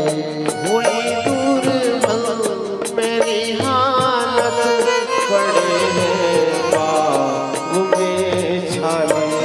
निहारो कौन आया है, अरे वो द्वारिका वालों। निहारो कौन आया है, अरे वो द्वारिका वालों। सहारा हाथ का भैया छोड़ संसार आया है, तुम्हारा यार आया है। शाम से कह दो तुम्हारा यार आया है, तुम्हारा यार आया है। कोई घन श्याम से कह दो तुम्हारा यार आया है, तुम्हारा यार आया है। घनश्याम से कह दो तुम्हारा यार आया है, तुम्हारा यार आया है, तुम्हारा यार आया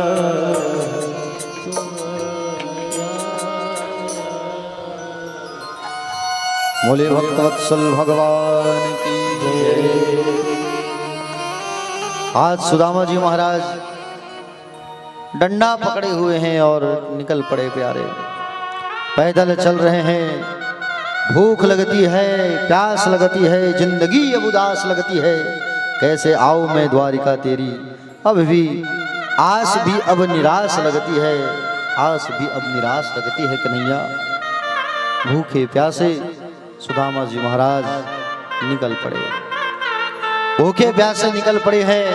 न भूख है न प्यास है, कुछ भी नहीं, जीवन बस अब उदास है। सुदामा जी महाराज डंडा का सहारा पकड़े हैं, 3 महीना से चल रहे हैं, चल रहे हैं। चलते चलते आज 3 महीना हो गया, 3 महीना बीत गया प्यारे। और जैसे आगे बढ़ते गए, मार्ग में एक नदी पड़ा। अब वो नदी को पार कैसे करे, बड़ी भारी चिंता है सुदामा जी के मन में। किनारे बैठ गए, नदी पार हो सकती नहीं। एक केवट आया, चिल्लाने लगा, अरे भाई कोई जाने वाला है क्या, अरे भाई कोई जाने वाला है क्या। सुदामा बोले, हाँ हाँ भैया हम जाएंगे तो सही, तुम पार लगा दोगी क्या। बोला आइए। जैसे सुदामा जी नाव में बैठने लगे तो केवट ने पूछा, महाराज बैठने के लिए पैसे तो रखे हो ना। बोले भैया हमारे पास पैसा ना है, ऐसे तुम पार लगाओगे ना, सो पधारो आप जाओ, हमारे पास पैसा नहीं है। केवट कहा, अरे आओ भैया आओ, बैठो मेरी नाव में। जिनके पास पैसा नहीं होता मैं उसको ही तो बैठाता हूँ अपनी नाव में, हम वैसे लोगों को ही पार कराते हैं। और वो केवट भगवान श्री कृष्ण चंद्र थे, उनको बैठाए, आओ आओ बैठो हमारी नाव में। और नाव में बैठा करके सुंदर लेके जाने लगे। कहाँ जा रहे हो भैया। बोले द्वारिकापुरी। अच्छा अच्छा, द्वारिका किनके यहाँ। बोले द्वारिकाधीश कृष्णचंद्र। अच्छा अच्छा उनके यहाँ। अरे वो क्या लगते हैं आपके। मेरे बचपन के सखा हैं, मित्र हैं। अच्छा अच्छा ठीक ठीक। सुंदर भगवान नाव चलाने लगे, ठंडी हवा चलने लगी। सुदामा जी सो गए। सुदामा जी को उठा करके भगवान द्वारिका के जंगलों में सुला के गायब हो गए। जब नेत्र खुला सुदामा का, देखा मैं कहाँ पहुंच गया। देखा जंगल, तो नाव चलाने वाला कहाँ है, नदी कहाँ है, नाव कहाँ है। सुदामा जी उठे, देखा मैं जंगल कैसे पहुंच गया। भगवान उन्हें सुला के गायब हो गए। सुदामा जी डंडा का सहारा लेकर के आगे बढ़ने लगे, चलने लगे। जाते थे, कई जगह पत्तों में कांटा रखता था, दिखता नहीं था जंगल में, कांटे गड़ते थे, गिर जाते थे सुदामा जी। चलते थे, उठते थे, गिरते थे, गिरते हपटते, गिरते हपटते, जैसे तैसे आगे बढ़ने लगे सुदामा जी। सुदामा जी महाराज जैसे जैसे आगे बढ़ने लगी, चलने लगी, चलने लगी, चलने लगी, चलने लगी, द्वारिका नगरी तक पहुंच गए। और द्वारिका में जैसे ये पहुंचे प्यारे भक्तजन, द्वारिका में जैसे ही पहुंचे, एक महल जाने वाले रास्ते में पूछा, भैया ये द्वारिकाधीश का महल कहाँ है, बताओगे आप? कहा इस रास्ते से चले जाओ, आपको महल मिल जाएगा। और द्वारका का दर्शन हो रहा है, दिव्य बड़े बड़े महल, स्वर्ण मंडित दरवाजा। द्वारपालों को देखा, द्वारपाल जय और विजय खड़े हैं। द्वारपालों से कहने लगे, बोले भैया जय श्री कृष्ण। बोले जय श्री कृष्ण। क्या ये कृष्ण का महल है, ये कन्हैया का महल है? बोले हाँ, एक बार उनसे मिलवा दो भैया। अरे द्वारपालो, कन्हैया से कह दो दर पे सुदामा गरीब आया है, मित्र आया है, एक बार मिला दो। आइए बड़े भाव से उस प्यारे भजन को हम रसास्वादन करते हैं। अरे द्वारपालो, कन्हैया से कह दो दर पे सुदामा गरीब आ गया है।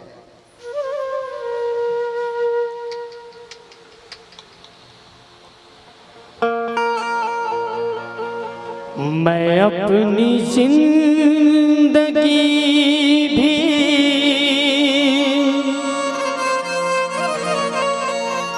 तुझ पे जो लुटाऊंगा, ऐ सुदामा आज जो भी हो ना, ये सब तेरी करामत है, तेरी ही बदौलत है।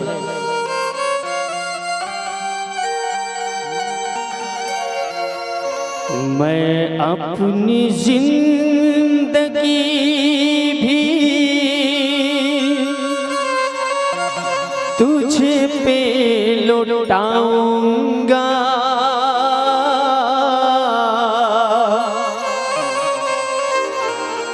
तेरे एहसानों का बदला चुका ना पाऊंगा।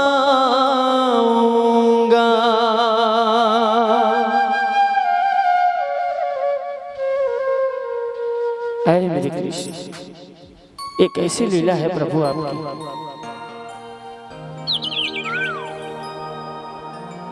कैसी अनोखी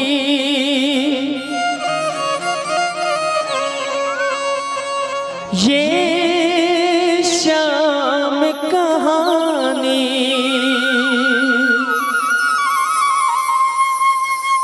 कैसी अनोखी है ये श्याम कहानी, अनसुनी अनदेखी अनजानी, अनसुनी अनदेखी अनजानी, सुन लो रे भगतों श्याम कहानी।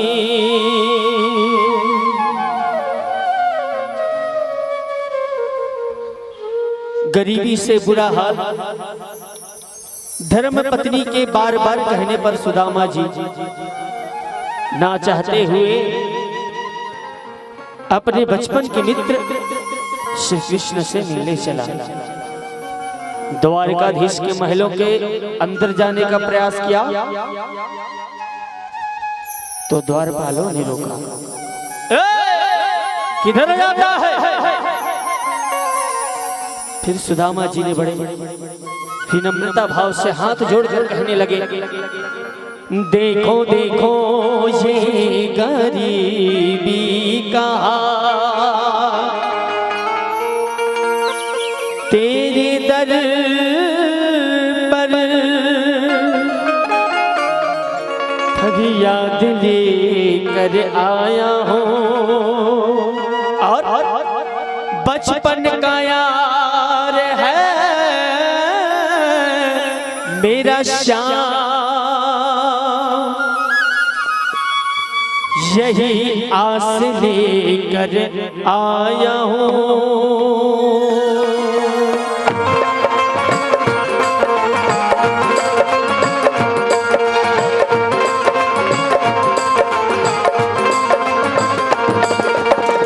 अरे द्वार पालो कन्हैया से कह दो, अरे द्वार पालो कन्हैया से कह दो कि बरती सुदामा करीब आ गया, इधर भी सुदामा करीब आ गया।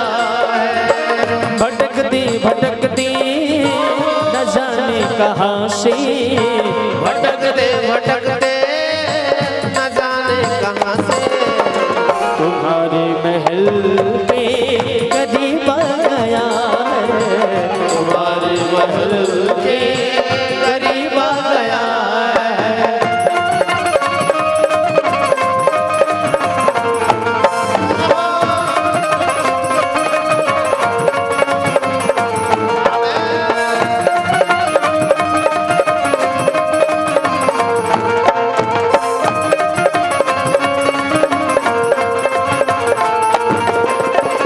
न सर पे है पगड़ी न तन पे है जामा, बता दो कन्हैया को नाम है सुदामा।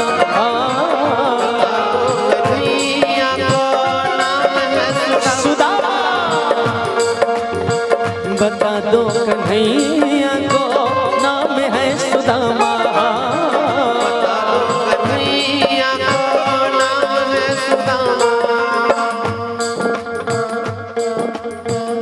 न सर पे है पगड़ी न तन पे है जामा, बता दो कन्हैया को नाम है सुदामा। सर पे है पगड़ी, तन पे है जामा, बता दो कन्हैया को नाम है सुदामा। बता दो कन्हैया को नाम है सुदामा।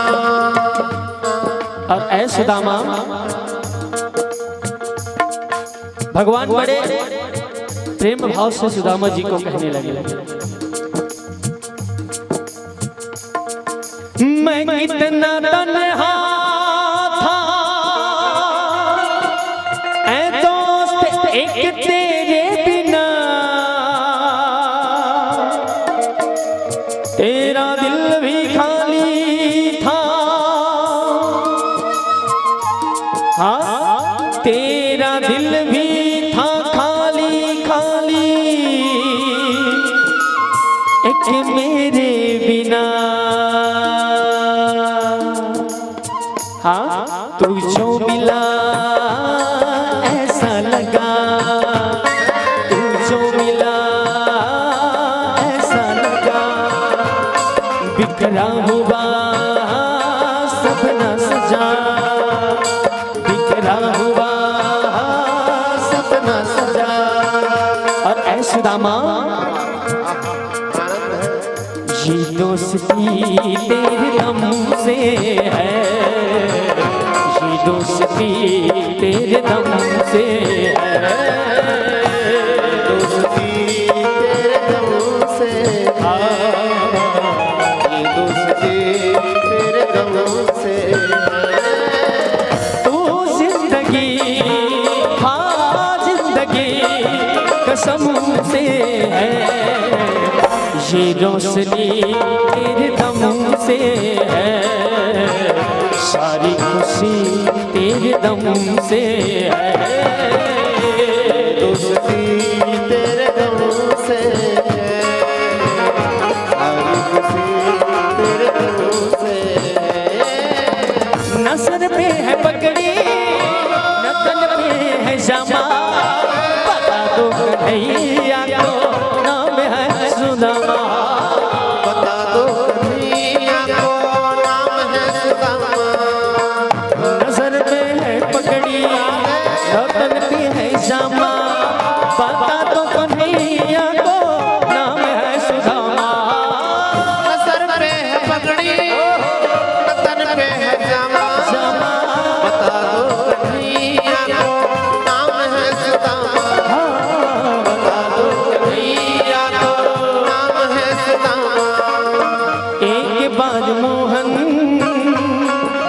पालो।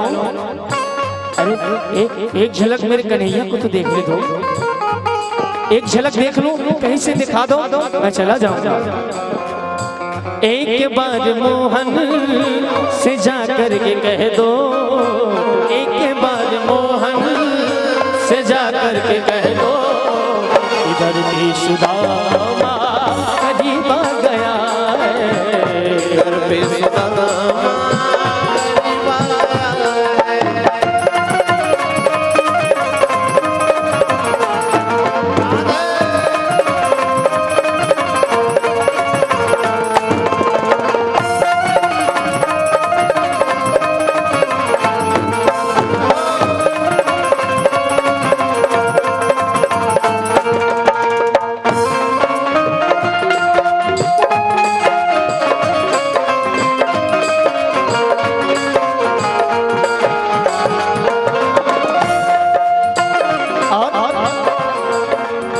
जैसे ही नाम सुने भगवान, जैसे ही नाम सुने दौड़ पड़े, सुदामा सुदामा सुदामा।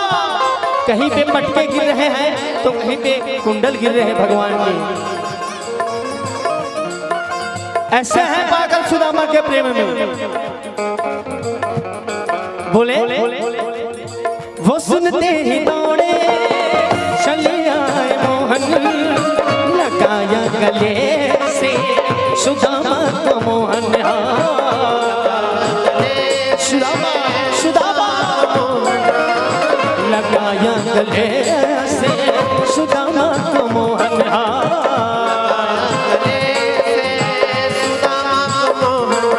ये दोस्ती है साहब, ये जो दोस्ती होती है ना, ये ऊपर वाला का दिया हुआ एक तोहफा होता है।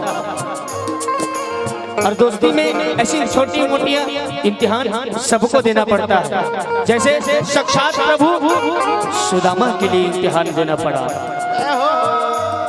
हम तो इंसान हैं प्यारे, लेकिन साक्षात प्रभु को भी सुदामा के लिए इम्तिहान देना पड़ा, आंसू गिराना पड़ा।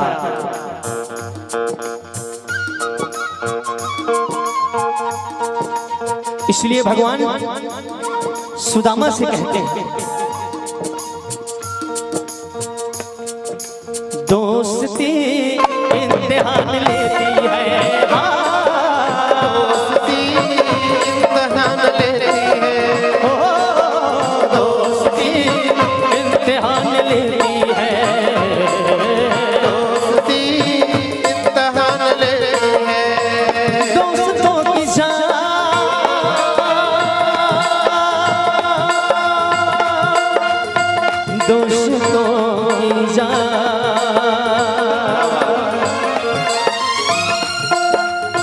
दोस्तों की जान, होती है दोस्ती, दोस्ती इम्तिहान लेती है, दोस्ती इम्तिहान लेती है, ओ दोस्ती इम्तिहान लेती है, दोस्ती इम्तिहान लेती है। सुनते ही दौड़े चले आए मोहन, लगाया गले से सुदामा को मोहन।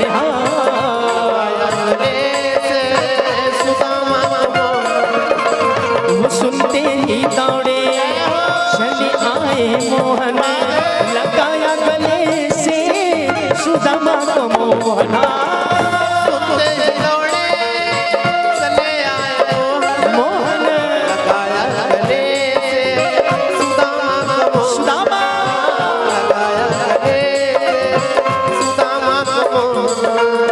रुक्मणी को। बोले भगवान ये कैसा मेहमान आ गया है, हाँ? ना सर पे पगड़ी है ना तन पे जामा है, और अपने आप को सुदामा बता रहा है। अरे नजर ने नजर से नजर कर ली।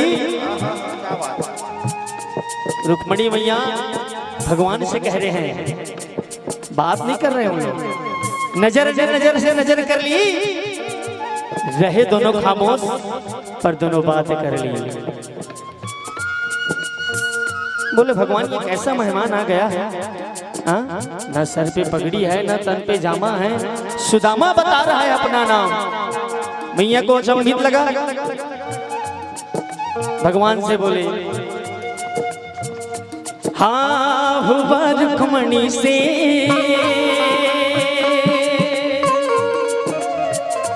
अचंभित एकदम। हुआ रुक्मणी को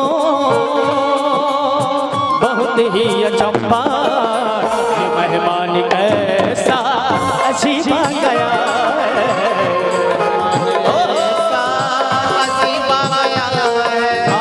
अरे द्वार पालो कन्हैया से कह दो, अरे द्वार पालो कन्हैया से कह दो, इधर पे सुदामा करीबा गया, इधर पे सुदामा करीबा गया है, इधर पे सुदामा करीबा गया इधर पे सुदामा करीबा गया है, इधर पे सुदामा करीबा गया सुदामा करीबा गया है। हाँ किधर पे सुदामा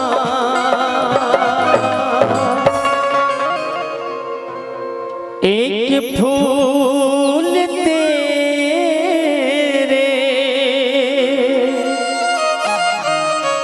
अरे एक फूल तेरे चरणों में रख कर पूजूंगा तुझको मैं जिंदगी भर,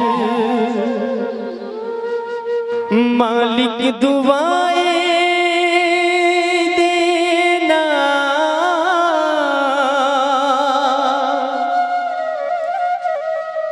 दाता दुआएं देना,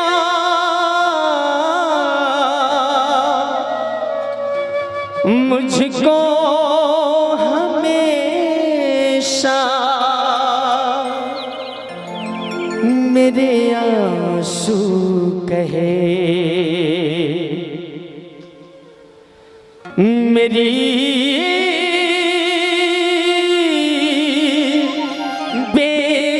बेजुबानियाँ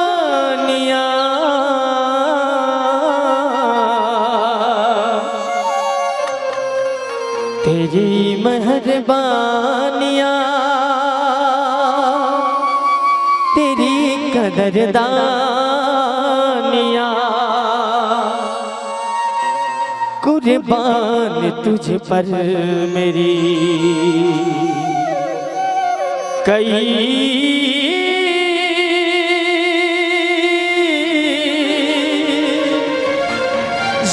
जिंदगानियाँ।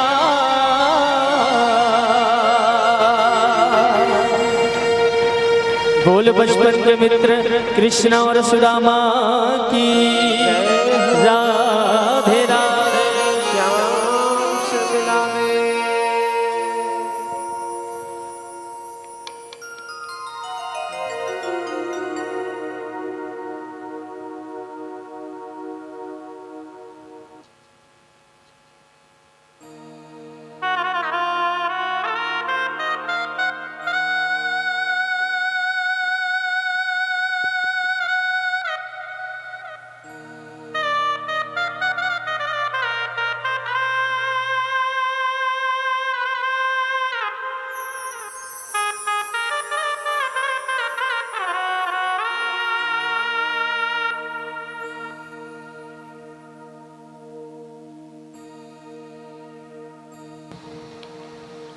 बोलिए वृंदावन विहारी लाल की जय।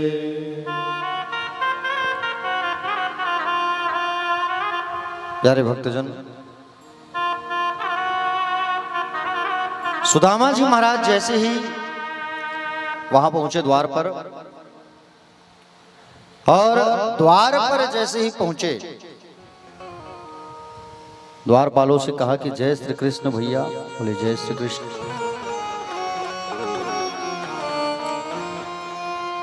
ये द्वारकाधीश का महल है? बोले हाँ। प्यारे भक्तजन, इस पर उन्होंने जवाब दिया, एक बार भैया उस श्री कृष्ण से हमको मुलाकात करवा दीजिए, मिलना है बस। आप ठीक कह रहे हो ब्राह्मण देवता, लेकिन इस समय हमारे प्रभु जो है ना, दोपहर का भोग पा करके अपने शयन कक्ष में आराम करने विश्राम करने चले गए होंगे। पहले हमें पता करना पड़ेगा। और सुदामा जी महाराज वहीं बैठे, द्वारपाल जो है अंदर गए, और द्वारपाल अंदर गए, प्रभु उस समय सभा पर बैठे थे और प्रभु से कहे, प्रभु एक निवेदन करना है। बोले कौन सी निवेदन? एक गरीब निहायत ब्राह्मण द्वार पर खड़ा हुआ है, धोती फटी सी, डंडा पकड़ा है। द्वारपालों ने कहा,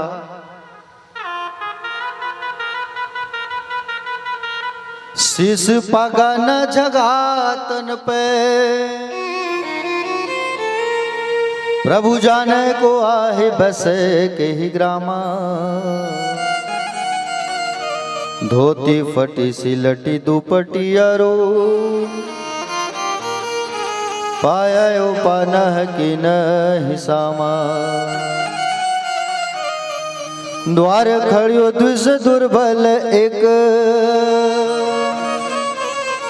रहियो चक सौ सुधा भीरामा, पूछत दिन दयाल को धाम, बतावत अपनो नाम सुदामा। प्रभु अपना नाम सुदामा बताया है। जैसे सुदामा का नाम सुना, भगवान दौड़ पड़े। भगवान ऐसे दौड़े, भगवान को कोई शुद्ध बोध नहीं।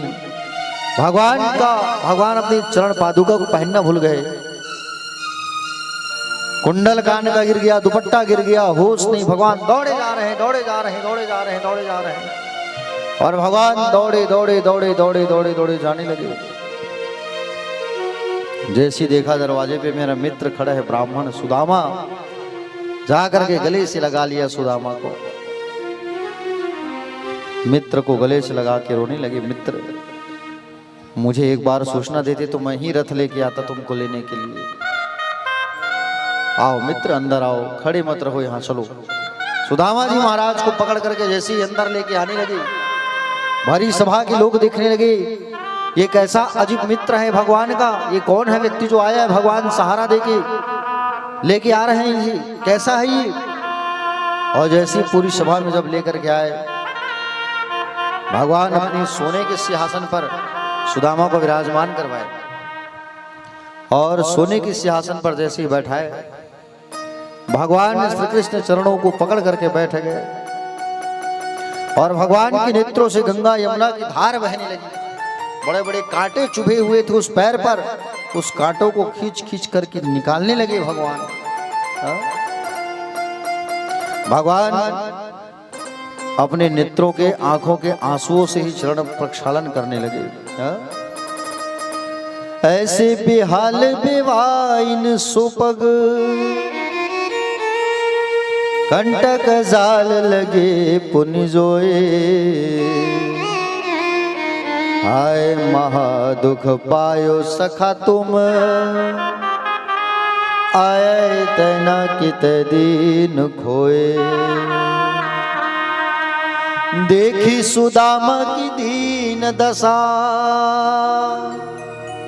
करुणा करके करुणा निधि रोए।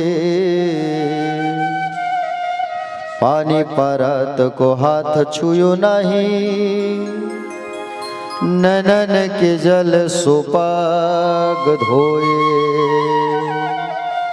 पानी परत को हाथ छुयो नहीं, ननन के जल सुपग धोए। रुक्मणी मैया थाल लाने गई है। थाल लाते तक तो भगवान अपने आंखों के आंसू से ही पैर धोना चालू कर दिए। अरे प्रीति की अधिकता में भगवान के नेत्रों से इतना जल बहा, सुदामा जी के चरण धुल गए। रुक्मणी जी पानी लेकर आई और ये दृश्य देखकर हक्की बक्की रह गई। खड़ी खड़ी सोचने लगी कि मुने निकृतम पुण्यमुदेन भिक्षुणा स्त्रिया हिनेन लोकस्मिन् करते नाधर्मेन च। कितना पुण्य किया है इस अवधूत ने, सारा जगत मेरे जगदीश्वर के चरणों में होता है और ये इनके चरणों पर मेरे जगदीश हैं।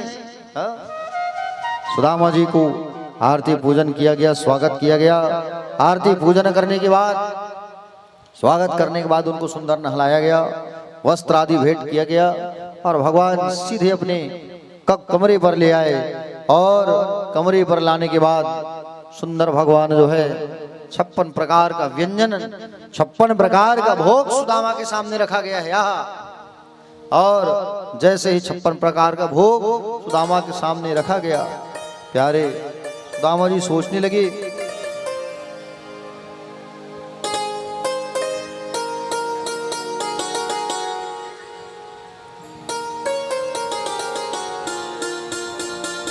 सुदामा के सामने जैसे ही सारा व्यंजन रखा गया, सुदामा जी सोचने लगे कन्हैया, बोलने लगे कन्हैया, अरे मैं सबका क्या करूंगा, मुझे तो तुम केवल नमक ही दे दो, उतने में मैं संतुष्ट हो जाऊंगा। प्यारे भक्तजन, ये हमारा सब कृपा है, इसे पाओ। सुंदर भगवान सुदामा जी को भोजन कराने के बाद शयन करवाने लगे, चरण दबाने लगे। सुदामा जी बार बार हाथ पकड़ते हैं, कन्हैया मत दबाओ, लेकिन भगवान नहीं सुनते थे, नहीं मानते थे। भगवान बार बार पैर दबाए हैं, बताइए, उतने बड़े भगवान द्वारकाधीश सुदामा के पैर दबाने लगे। प्यारे भक्तजन, सुदामा जी जानते हैं कि बचपन से ही मालूम है कि बड़ा हठी है, जो करना चाहेगा वो करेगा, किसी के ना माने।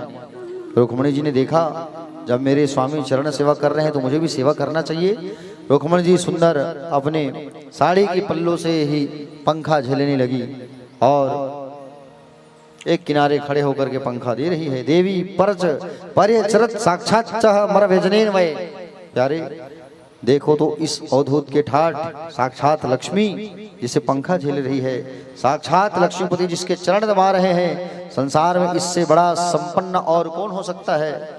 लक्ष्मी नारायण दोनों ही सेवा में समर्पित है। भगवान कहना चाहते हैं कि कोई सुदामा जैसा बने तो सही, मैं सबकी सेवा करूंगा। जो सुदामा के जैसा बनेगा मैं उनकी जरूर सेवा करूंगा। प्यारे निरपेक्षम मुनि शांतम निर्वैरम समदर्शनम अनुवज्राम्य हम नित्य प्योयो त्यागीरेणुभिहा।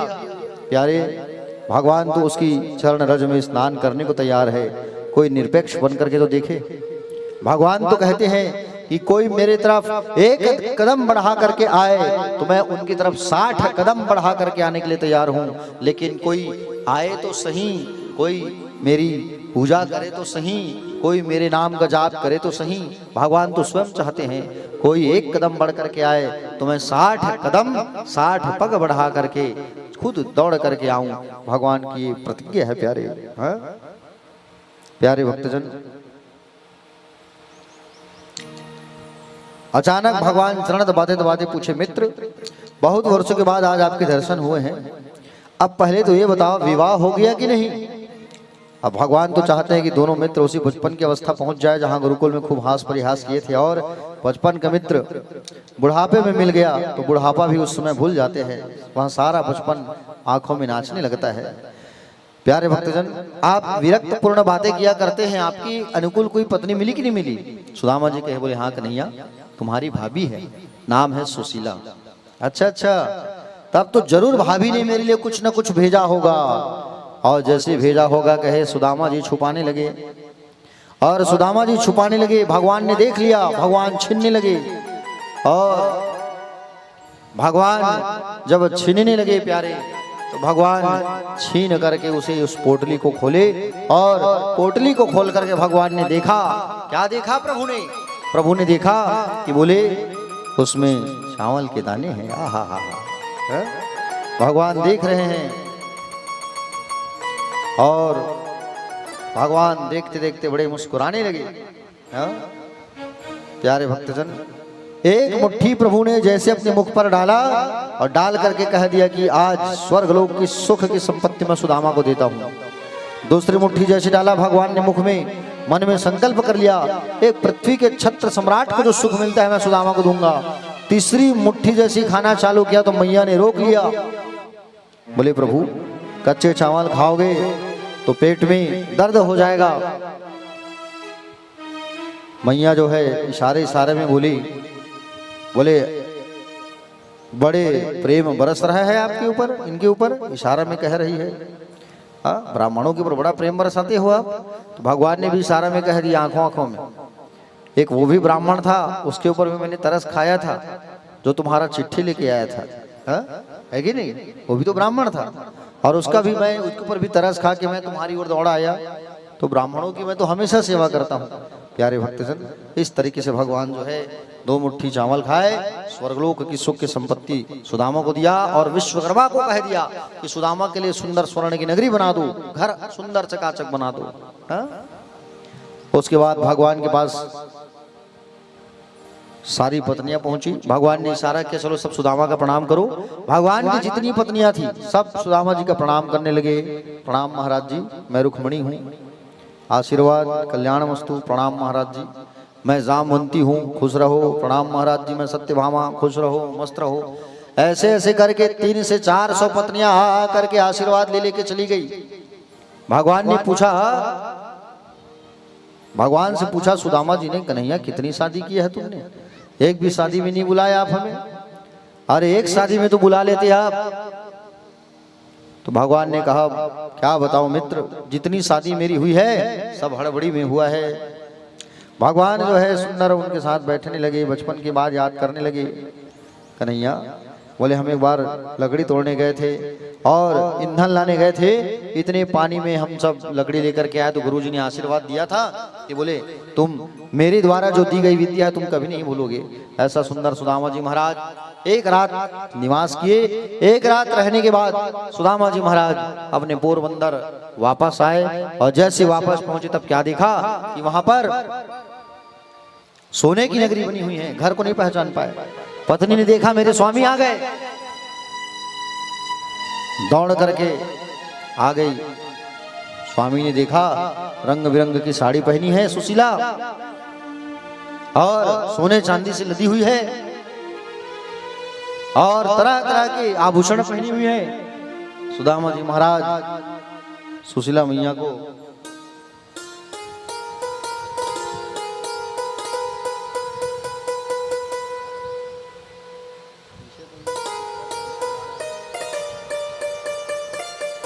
प्यारे भक्तजन, सुशीला को जब देखा भगवान ने कि रंग बिरंगी साड़ी आभूषण पहनी हुई है, भगवान जो है कहने लगे सुशीला को, सोना चांदी की तुम रोटी बना लो, हाँ? और रोटी बना के खाओ, यही चाहती थी ना तुम? मुझे नहीं रहना तुम्हारे साथ इस सुख संपदा में। भगवान जो है जाने लगे। भगवान को याद करके सुदामा जी निकल गए, और सुदामा जी जब निकल करके जाने लगे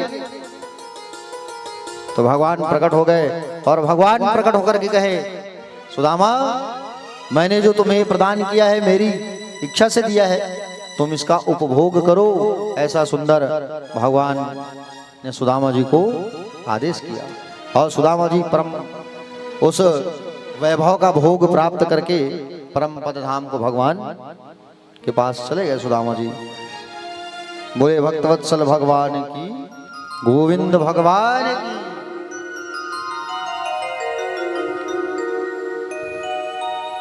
प्यारे भक्तजन, सुदामा जी की पूजा कर लीजिए आप लोग, आरती कर लीजिए खड़े होकर के, और उनको चने के जो पोटली लाए वो भेंट कर सकते हो। बाकी लोग आप लोग बैठे रहो, बाद में भेंट करना आप लोग। सब लोग आओगे तो कथा में डिस्टर्ब हो जाएगा, बाद में भेंट करना आप लोग, मैं बताऊंगा, है ना? बैठे रहो आप लोग। अभी आप लोग आरती पूजा कर लीजिए परीक्षित जी लोग।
आरती पूजा करके बैठ जाइए।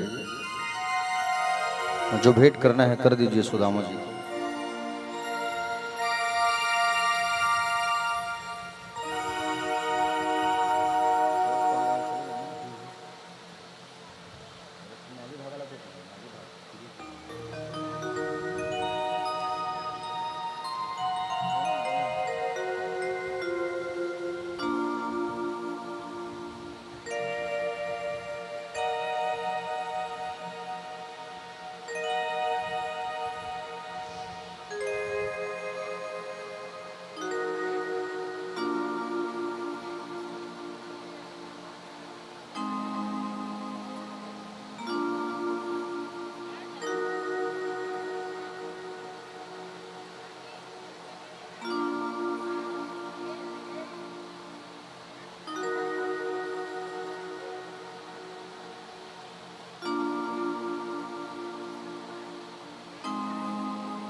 आप लोग बैठ जाइए जल्दी से, बैठ जाइए आप लोग।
चलिए अपने अपने स्थान पर बैठ जाइए।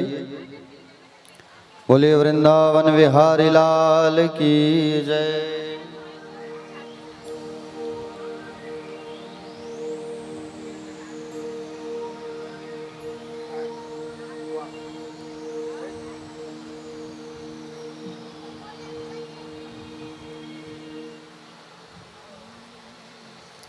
बैठ जाइए अपनी अपनी जगह में। आइए कथा में प्रवेश करते हैं। प्यारे भक्तजन, सुदामा जी महाराज एक रात वहां पर रहे और वापस पोरबंदर चले आए। अंत में भगवान के परम पद धाम पर विराजमान हुए, सुख का उपभोग करके।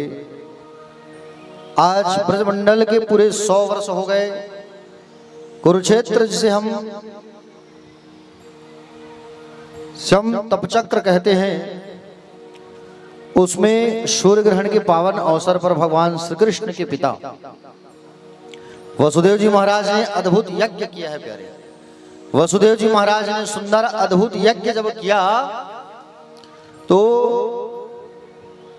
उस यज्ञ में बड़े बड़े साधु महात्मा गण आए। देखो अब इधर जो कथा है उस ध्यान से सुनना, क्योंकि कथा जो है ज्यादा नहीं बची है और ये अंतिम की कथा को बड़े ध्यान से सुनना चाहिए, है ना।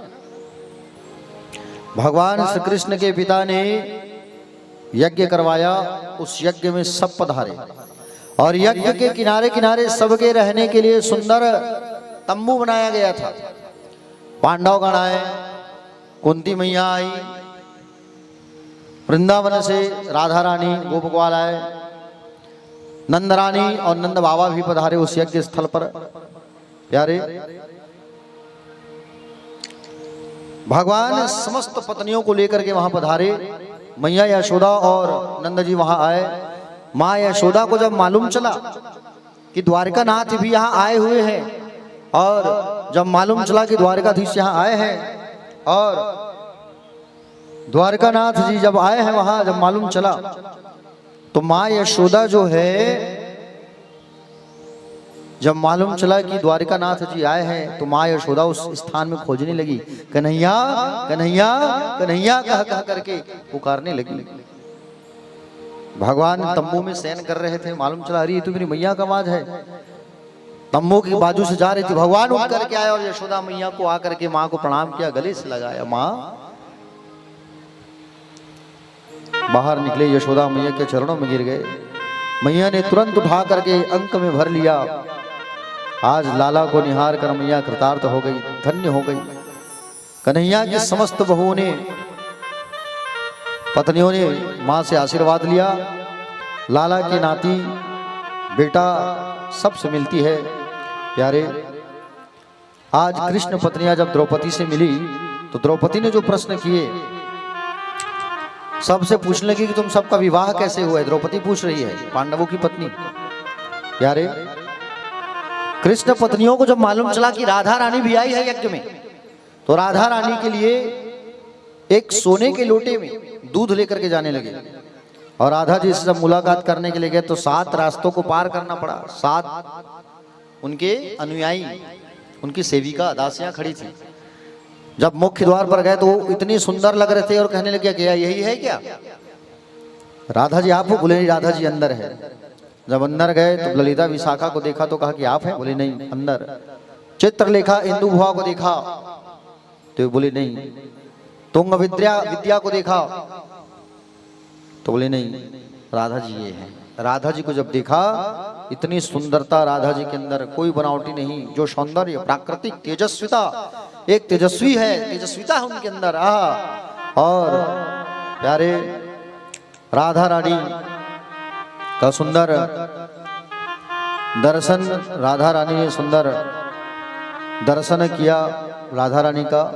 और प्यारे भक्तजन, वहां पर केवल सत्संग की ही चर्चा हो रही थी कि सत्संग हो रहा है कि नहीं हो रहा है। तो भगवान की पत्नियों ने कहा अगर आपकी कृपा हो जाए तो जरूर सत्संग और दृढ़ हो जाए। अच्छा, हम आपके लिए दूध लेकर के आए हैं। राधा जी ने कहा जब से हमारे ठाकुर जी ब्रज को छोड़ करके गए हैं, हम दूध पीना भूल गए हैं। अरे ये दूध को द्वारिकाधीश ने ही भेजा है, हमारे स्वामी ने भेजा है। जैसे ही कहा तो उस दूध को छीन करके मैया ने पी लिया, गर्म दूध को। और गर्म दूध को जब पी लिया मैया ने, पत्नियां जब वापस आई भगवान श्री कृष्ण की, और जैसे जब वापस लौट करके आए तब क्या देखा, भगवान के चरणों में छाला पड़ा हुआ है। रुक्मणी मैया बोली आप कहीं गए थे क्या स्वामी? छाला कैसे आ गया? कन्हैया ने बोला ये छाला जो है तुम लोगों ने दिया है मुझे।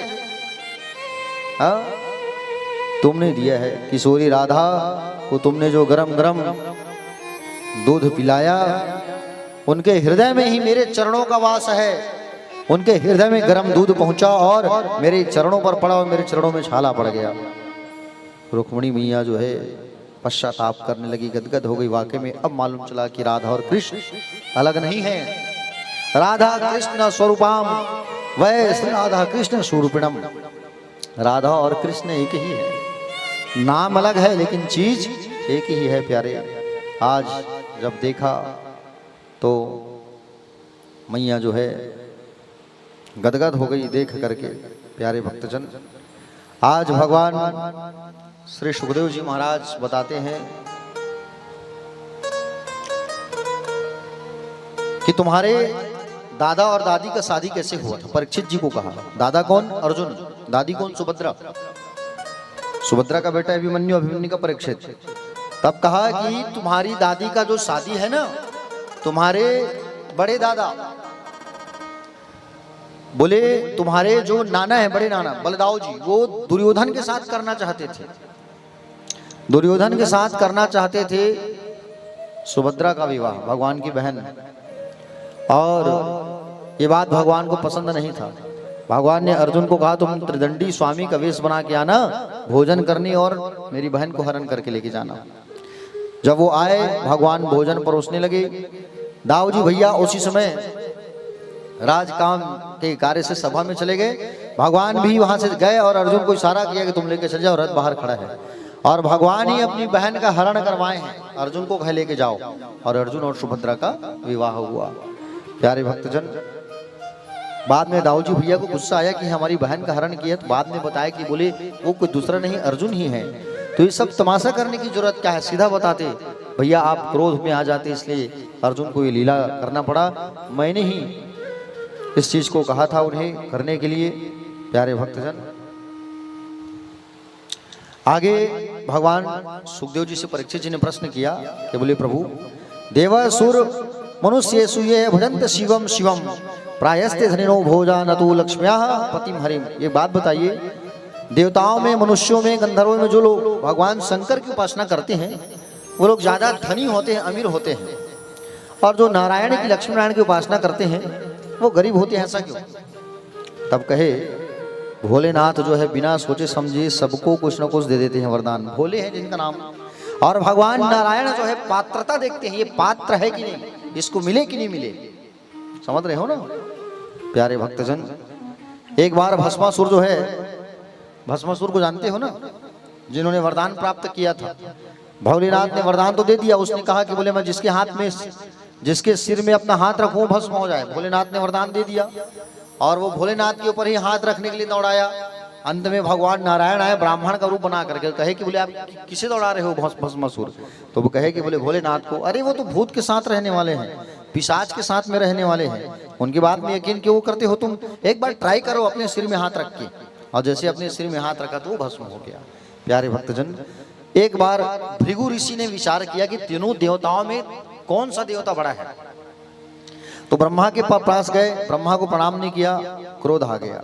शिव जी के पास गए, कटु वचन कहे तो शिव जी को भी क्रोध आ गया। अब भृगु जी महाराज कहा गए क्षीर सागर में नारायण के पास। और नारायण के पास जाकर के नारायण की परीक्षा लेने के लिए जोर से भगवान सोए थे ना, उनकी छाती में लात मार दिए जोर से। भगवान नारायण मुस्कुराते हुए कहे भृगु जी, मेरी छाती कठोर है वज्र के समान, आपका पैर नाजुक है, चोट तो नहीं लगा?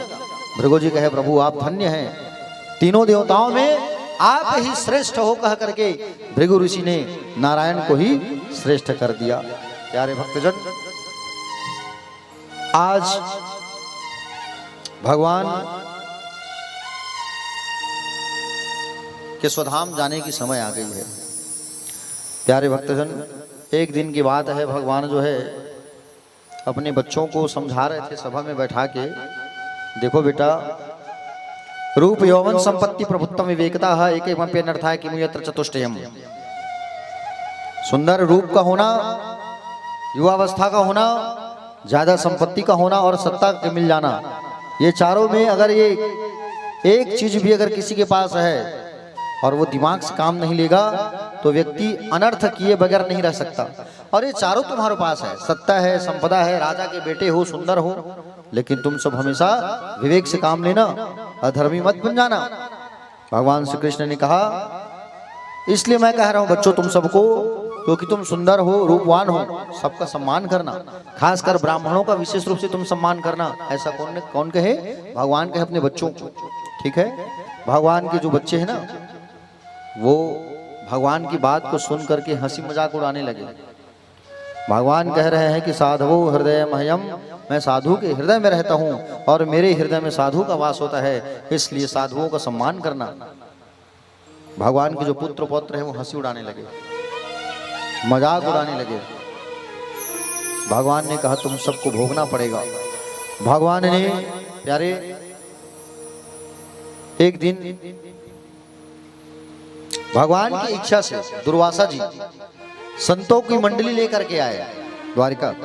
संतों की मंडली जब लेकर के आए तो उनके पुत्रों के पास भेजा दुर्वासा को, जाओ दुर्वासा जी मेरे बच्चों को आशीर्वाद देना। तो इनके बच्चे, भगवान का जो एक बच्चा है साम, जाम्बवती का बेटा, इनको साड़ी पहना दिया और कपड़े के गट्ठे को पेट में बांध करके गर्भवती नारी बना दिया।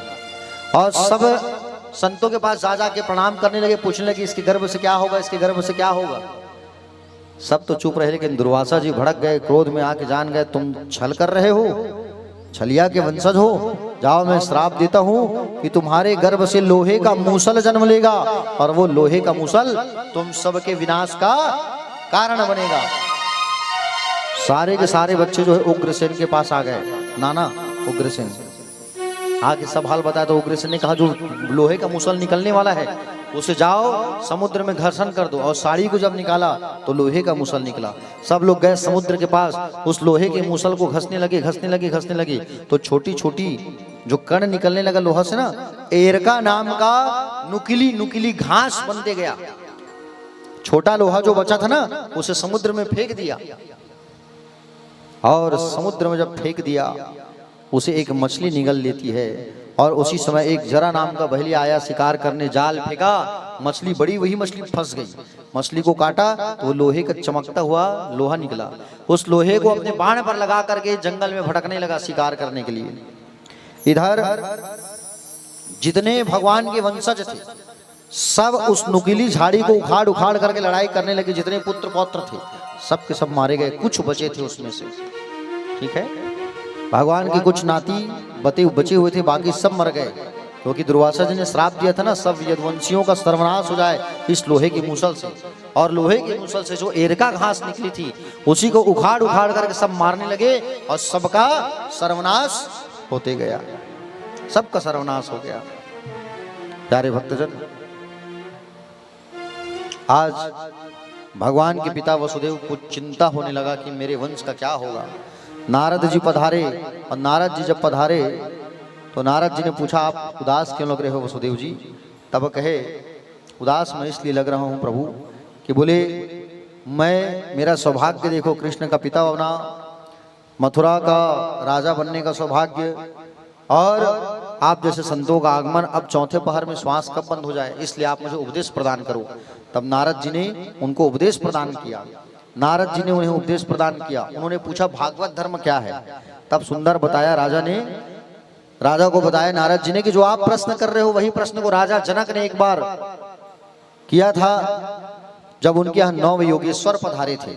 9 योगेश्वर किसे कहते हैं? कवि, हरि, अंतरिक्ष, प्रबुद्ध, पिप्पलायन, आविहोत्र, द्रुमिल, चमस और करभाजन, ये 9 प्रकार के योगी जब पधारे तो जनक जी ने वही पूछा था, राम जी के ससुर, और जनक जी को वही ज्ञान प्रदान किया था। बताने लगे कि भगवान कहने लगे आत्मा के कल्याण के लिए जो परमात्मा ने सबसे पहले उपदेश दिया सा उसे भागवत कहा जाता है। इस प्रकार से नारद जी ने सुंदर उपदेश प्रदान किया वसुदेव जी को, और आज धीरे धीरे समय व्यतीत होते जा रहा है। प्यारे भक्तजन, आज भगवान जो है भालका क्षेत्र पे आकर के बैठे हुए हैं। आज भगवान जब जाने वाले हैं ना तो भगवान जो है सबकी इच्छाओं को पूर्ण किए हैं। जब यज्ञ हो रहा था ना उस समय माँ यशोदा से कहा था, माँ आपने क्या, आपको क्या मांगना है मांगो। यशोदा मैया ने कहा था कि मैं हर जन्म में तुम्हारी माँ बनना चाहती हूँ। देवकी से पूछा था तो देवकी मैया ने उस समय क्या कहा था कि मेरे मरे हुए पुत्रों का दर्शन कराओ। मरे हुए जो बेटे जिसको कंस ने मारा था ना, उसका दर्शन कराया भगवान ने। आज भगवान जो है स्वधाम जाने वाले हैं अपने, और भगवान श्री कृष्ण जो है जब आज अपने स्वधाम गमन करने वाले हैं भगवान जो है, तो उस समय पीपल के पेड़ के नीचे विश्राम कर रहे हैं भगवान। अर्जुन से कहा, अर्जुन तुम मेरी पत्नियों को द्वारिका से दूर ले जाओ। दारुक से कहा, दारुक जो है वहां पहुंचा, भगवान के सुगंध को सूंघ सूंघ करके आया, कहाँ है भगवान, खोजते खोजते। दारुक से कहा, दारुक मेरे जो कुछ नाती कुछ बच्चे बचे हैं उसे द्वारिका से हटाकर वृंदावन ले आओ, क्योंकि मेरे जाने के बाद मेरी जो नगरी है उस समुद्र में डूब जाएगा, उसे आप जो है ले जाओ आप। भगवान बैठे हैं, उद्धव आया वहां पे। उद्धव भगवान के अंतरंग मित्र हैं। उद्धव कहने लगे, प्रभु मुझे पता है आज आप जाने वाले हो, मुझे भी साथ ले चलो आप। उद्धव जी से कहे, उद्धव अभी तुम्हें नहीं जाना है मेरे साथ, अभी तुमको बहुत बड़ा कार्य करना है। तुम बद्री आश्रम जाना है तुम्हें, और धर्म का प्रचार करना है तुम्हें, सत्संग करना है। उद्धव जी ने कहा, प्रभु संसार में रहना कैसे है, कैसे रहें। तब भगवान ने 24 गुरुओं का ज्ञान बताया। एक बार धर्मों की ज्ञाता राजा यदु ने दत्तात्रेय जी महाराज से पूछा था, आप कर्म करते नहीं हो, संसार में कैसे रहते हो। तब दत्तात्रेय ने कहा था कि मेरे बहुत सारे गुरु है राजन। दत्तात्रेय जी गुरु बनाए थे किसको, पृथ्वी को, धैर्यता सिखा। चंद्रमा को गुरु बनाया, घटना बढ़ना शरीर का कर्म है। वायु को गुरु बनाया, असंगता। आकाश को गुरु बनाया, व्यापकता। जल को गुरु बनाया, मधुरता। छोटे बच्चे को गुरु बनाया था दत्तात्रेय भगवान ने। छोटा बच्चा जो होता है उसको मार दोगे, चिल्ला दोगे, थोड़ी देर बाद वो भूल जाता है। उसी प्रकार हमको जीवन जीना चाहिए। अगर कोई डांट लगा दिया तो हमें भूल को भूल जाना चाहिए। इस प्रकार से 24 गुरुओं को ज्ञान दिया। और उद्धव जी ने पूछा, प्रभु आपकी प्राप्ति का सबसे सरलतम उपाय क्या है। तब कहा, प्रभु ने कहा, मुझे अगर प्राप्त करना है उद्धव, तो मुझे प्राप्त करने का सबसे सरलतम साधन है सत्संग। सत्संग करो। और वहां से उद्धव जी चले गए। आज भगवान का जाने का समय आया। वो जरा नाम का बहलिया बाण लेकर के आ रहा है। भगवान सोए थे ना, तो भगवान का जो पैर का जो नाखून है वो मोतियों के समान चमक रहा था, पैर का नाखून। और पैर के जो नाखून हैं वो मोतियों के समान चमक रहे थे, और उसे ही बाण मार दिया। हिरण का आंख समझ करके उस बहलिया ने बाण मारा। बाण आकर के भगवान श्री कृष्ण के पैरों पर लगा। जरा नाम का शिकारी दौड़े दौड़े आया, देखा बाण भगवान को लगा है। अरे बाप रे, भगवान मुझसे भूल हो गई है, मेरी अपराध क्षमा कर दो, माफ कर दो मुझे। भगवान उस बाण को निकाल करके छोड़ दिए। नहीं जरा, इसमें तुम्हारी गलती नहीं है। पूर्व जन्म में तुम बाली थे और मैं राम था, मैंने तुम्हें छुप करके बाण मारा था। आज तुमने मुझे बाण मारा, हिसाब बराबर हो गया। भगवान उस जरा को मुक्ति दे दिए। और भगवान का जो रथ है वो ऊपर चले गया, घोड़ा ऊपर, सुदर्शन चला गया। और आज भगवान श्री कृष्ण चंद्र भी अपने परम पद धाम 125 वर्ष भगवान पूर्ण करके अपने गोलोक धाम में भगवान चले गए। बोलिए गोविंद भगवान की, बाके बिहारी लाल की। प्यारे भगवान जब गए तो भगवान का जो दिव्य तेज शरीर का वो कहाँ गया किसी को मालूम नहीं चला। कुछ संत महात्मा बताते हैं कि भगवान का वो दिव्य तेज जो है आकर के भागवत में समाया हुआ है। समझ रहे हो ना, भगवान का दिव्य तेज। प्यारे भक्तजन, कलयुग में जब 800 वर्ष शेष बचेगा तब मुरादाबाद के संभल तहसील में भगवान फिर से अवतार लेंगे, कल्कि का। समझ रहे हो ना। सुखदेव भगवान कहे, राजन तुम्हें और क्या पूछना है पूछो। तब कहे, प्रभु भागवत श्रवण के फल क्या है, और मेरे जाने के बाद इस देश का क्या होगा, ये मुझे श्रवण करना है, मुझे बताइए कौन राज्य करेगा। सुखदेव जी ने कहा, जरासंध के पिता बृहद्रथ के वंश का अंतिम राजा होगा पुरंजय। उसके मंत्री का नाम होगा सुनक। वह अपने स्वामी को मार करके अपने पुत्र प्रद्योत को राज सिंहासन पर बैठाएगा। इसके बाद भारत खंड खंड हो जाएगा। चंद्रगुप्त, अशोक आदि राजा होंगे भारत में। इसके बाद 8 यवन और 10 गोरे राजा राज्य करेंगे। कलयुग के छलिया राजनीतिक की भारत के टुकड़े टुकड़े करके देश को छिन्न छिन्न कर देंगे। कलयुग के दुष्ट शासक गायों की हत्या करेंगे। प्रजा का धन हड़प कर स्वयं विलास वैभव में लीन रहेंगे। कलयुग के ब्राह्मण वेद तथा संध्या से विहीन हो जाएंगे। अपने कुटुंब मात्र का पालन पोषण करना ही चतुराई मानी जाएगी और धर्म का सेवन मात्र कीर्ति के हेतु किया जाएगा। आज वही हो रहा है प्यारे। लोग धर्म का कार्य करते हैं तो दिखावा के लिए करते हैं। आज बड़े बड़े वक्ता को देखो, कथा भी करते हैं तो इतनी ज्यादा फीस लेते हैं, पैसे लेकर के आज कथा करते हैं। आज धर्म जो है व्यापार बन चुका है। बड़ा दुख का बात है प्यारे। भागवत में बताए गए कलयुग के लक्षण आज प्रत्यक्ष दिखाई दे रहे हैं। हे राजन, कलयुग के अंत में धर्म की रक्षा हेतु भगवान कल्कि का अवतार धारण करेंगे। पृथ्वी पर आज तक न जाने कितने सम्राट आए और चले भी गए।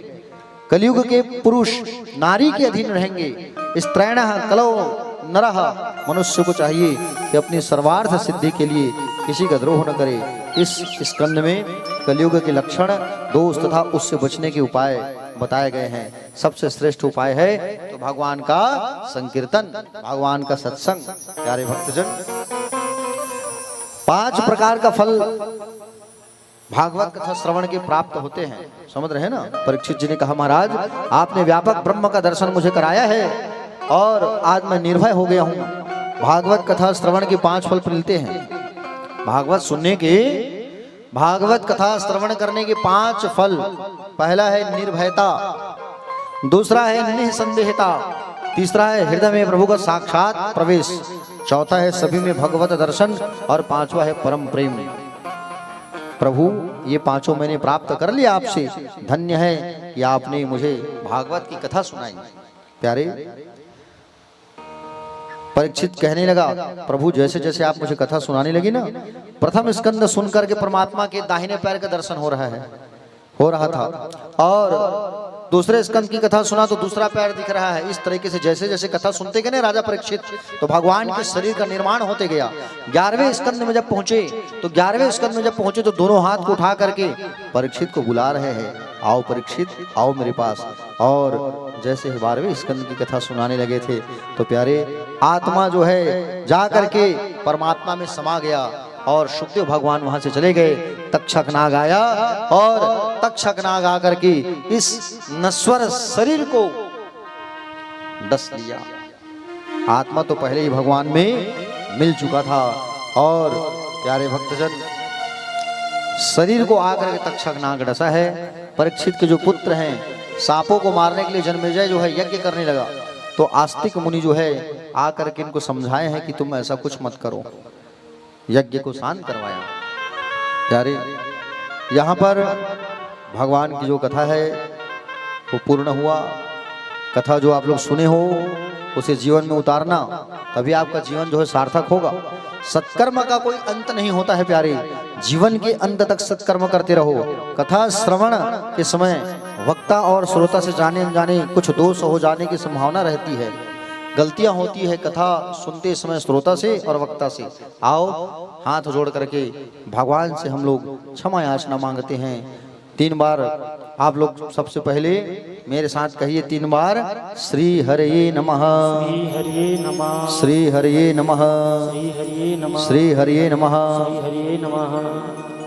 उच्चारण करिए मेरे साथ, नाम संकीर्तनम यस्य सर्व पाप प्रणाशनम प्रणामो दुख समनस्तम नमाभि हरिम परम। बोले भागवत भगवान की, व्यास नारायण भगवान की, गणपति जी भगवान की, श्री सुखदेव जी भगवान की, प्यारी प्यारी ब्रज किशोरी श्यामा प्यारी की, वृंदावन बिहारी लाल की, संत समाज की, परीक्षित जी महाराज की। आइए अब हम लोग जो है भगवान से क्षमा याचना किए हैं। अब हम लोगों को तुलसी की वर्षा करनी है। जाने अनजाने जो गलतियां होती है उसके क्षमा प्रार्थना के लिए हम सबको तुलसी का वर्षा करना चाहिए। भागवत कथा संपूर्ण जब होता है तो व्यास पीठ पर जो आचार्य बैठते हैं उनको स्वर्ण का दान दिया जाता है, सोने का। तो ये दान तो हम नहीं कर सकते, तो प्यारे भक्तजन तुलसी को स्वर्ण माना गया है, तो तुलसी का सोना मान करके दान करेंगे। हमारे आचार्य विष्णु सहस्त्र नाम का पाठ करेंगे और विष्णु सहस्त्र नाम का पाठ होता रहेगा और आप लोग तुलसी जो है चढ़ाते जाओगे। तुलसी का एक पत्ता एक फूल जमीन पर नहीं गिरे, इसका ख्याल रखना। तुलसी को जब तोड़ तोड़ के चढ़ाओगे तो नाखून से नहीं तोड़ना, तुलसी खत्म हो जाए तो उसी तुलसी को फिर से तोड़ तोड़ के आप जो है क्या करोगे, चढ़ाते जाओगे। ओम नमो भगवते वासुदेवाय श्री कृष्णाय नमः, ऐसा हक हक हक करके तुलसी तोड़ के चढ़ाते जाओगे। और हमारे यादव परिवार से मेरा आग्रह है कि आप लोग तुलसी को वितरण करिए। यादव परिवार से निवेदन है, यादव परिवार के जितने कार्यकर्ता हैं आप लोग जो है तुलसी को सबको वितरण करिए। कग्गज में एक कग्गज हो चाहे कोई पत्तल हो, उस पर आप लोग जो है तुलसी को वितरण करिए। तुलसी वर्षा करते हैं, आइए तुलसी वर्षा करते तक, वितरण होते तक एक छोटा सा प्यारा सा संकीर्तन, नाम संकीर्तन भजन जो है हम लोग करते हैं। आइए, बोले वृंदावन बिहारी लाल की जय।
तुलसी वर्षण के लिए वितरण करते रहिए।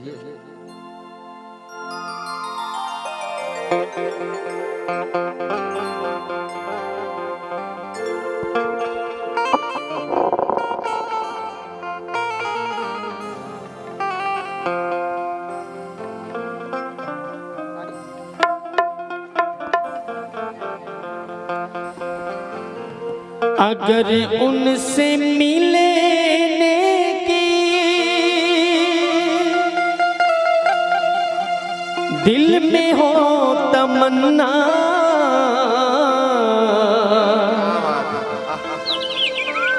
अगर हरि से मिलने की दिल में हो तमन्ना,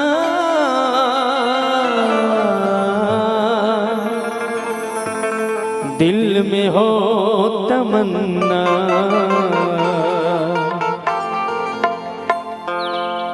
जो करते रहोगे भजन धीरे धीरे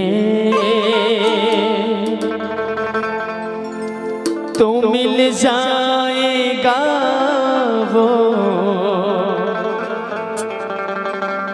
सजन धीरे धीरे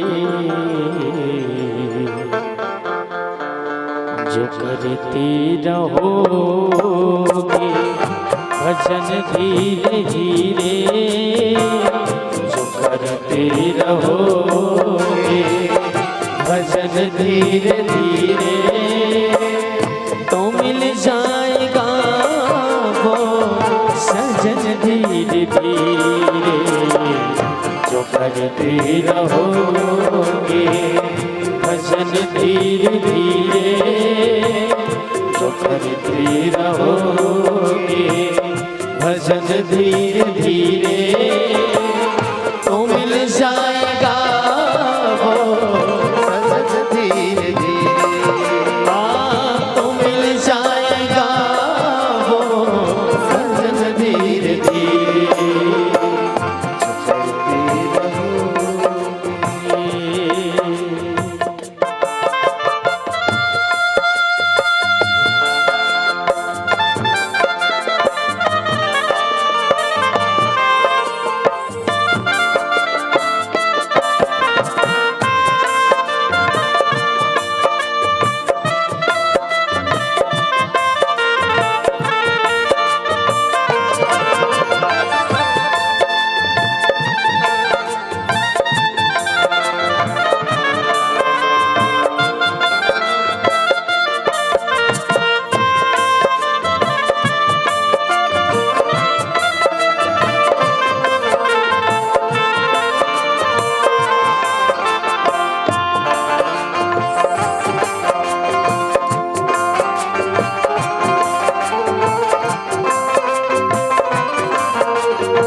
अगर उनसे मिलने के दिल में तमन्ना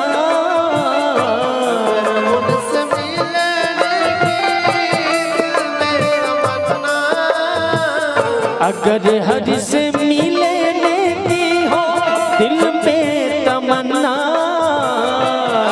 हर से मिलने की दिल में तमन्ना दिल में तमन्ना क्या बात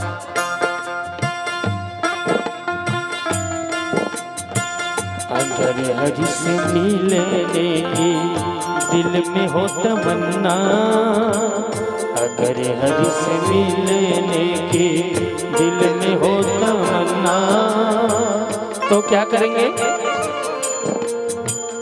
करो शुद्ध अंता करन धीरे धीरे करते रहोगे भजन धीरे धीरे तो मिल जाएगा वो सजन धीरे धीरे तो मिल जाएगा वो सजन धीरे धीरे रहोगे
मुश्किल क्यों नहीं है? एक बहुत ही बढ़िया सत्य वचन है, और वो क्या है? अगर ठान लो तो दुनिया में कोई भी काम मुश्किल नहीं होता, कर सकता है, हर इंसान कर सकता है वो काम। क्योंकि हम कौन हैं? उस प्रभु के अंश हैं,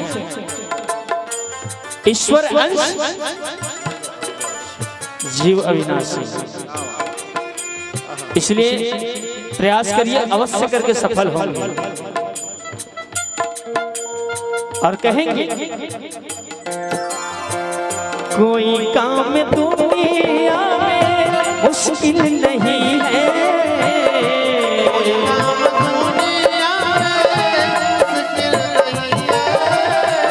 कोई काम दुनिया में मुश्किल नहीं है, कोई काम दुनिया में मुश्किल नहीं है।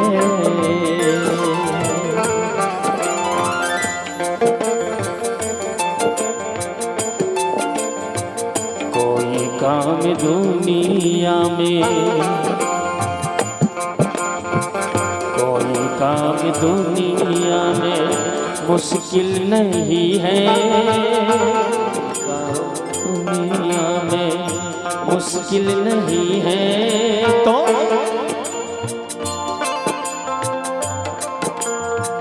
जो करते रहोगे यतन धीरे धीरे, जो करते रहोगे यतन धीरे धीरे, तो मिल जाएगा वो सजन धीरे धीरे, तो मिल जाएगा वो सजन धीरे धीरे। और उस प्रभु की सेवा में खो जाइए, लगा दो तन मन धन, और कहिए उस हरि से, कहिए उस प्रभु से, कहिए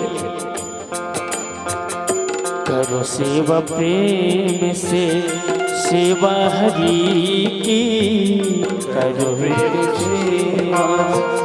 सेवा हरि करो, प्रेम भक्ति सेवा हरि की। जब प्रेम को लेकर के, भक्ति को लेकर के प्रभु की सेवा करेंगे ना, तो क्या होगा? करो प्रेम से भक्ति सेवा हरि की, करो प्रेम से भक्ति सेवा हरि की, तो जो करते रहोगे यतन धीरे धीरे, करते रहोगे भजन धीरे धीरे, तो मिल जाएगा वो सजन धीरे धीरे, तो मिल जाएगा वो सजन धीरे धीरे, तो मिल जाएगा वो सजन धीरे धीरे। जो करते रहोगे भजन धीरे धीरे,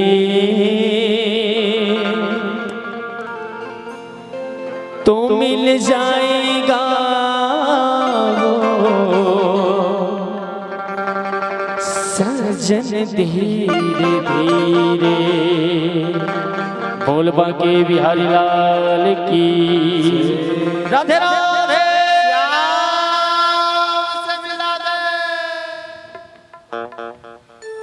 आइए सभी माताएं, सभी भाईगण, जितने भी यहाँ भक्तगण बैठे हुए, निवेदन करो हाथ जोड़ के कि सभी के पास अगर तुलसी पहुंच चुकी होगी तो निवेदन करो कि तुलसी की एक भी पत्र जमीन पर नहीं गिरनी चाहिए, पैर पर नहीं पड़नी चाहिए, नख का प्रयोग न करें, हड्डी का प्रयोग न करें। निवेदन करो और आइए मंत्र उच्चारणों के साथ विष्णु सहस्त्रनाम की पाठ होगी और आप सभी एक पत्र उंगली से तोड़ तोड़ के चढ़ाते जाइएगा। ध्यान दीजिएगा कि नखुन न पड़े। मन में आप लोग को द्वादश अक्षर का जो मंत्र है ओम नमो भगवते वासुदेवाय, उनका उच्चारण करना है आप लोग को। और एक एक पत्र तोड़ तोड़ के बगल में आप पेपर रख सकते हैं। साड़ी में न रखना, अपने कपड़े के ऊपर में न रखना, दोष पड़ता है उससे, है ना। क्योंकि हम बहुत दूर से घूम घाम के आए रहते हैं, तैयार होके आए रहते हैं, कई दिन से पहने रहते हैं। तो निवेदन करूं कि पेपर रख लेंगे आप बगल में, या किसी भी प्रकार की कपड़ा रख लेंगे, मगर आप साड़ी में न छोड़े, निवेदन करूं आपसे, है ना। आइए सभी भक्तगण भगवान श्री विष्णु जी की ध्यान करते हुए हम सभी विष्णु सहस्रनाम को पाठ करेंगे और तुलसी पत्र वर्षा प्रारंभ करेंगे और आनंद लेते हुए भगवान का इस गुणगान करेंगे। आइए सभी ध्यान करते होंगे हाथ जोड़ के, उसके बाद हम तुलसी वर्षा प्रारंभ करेंगे।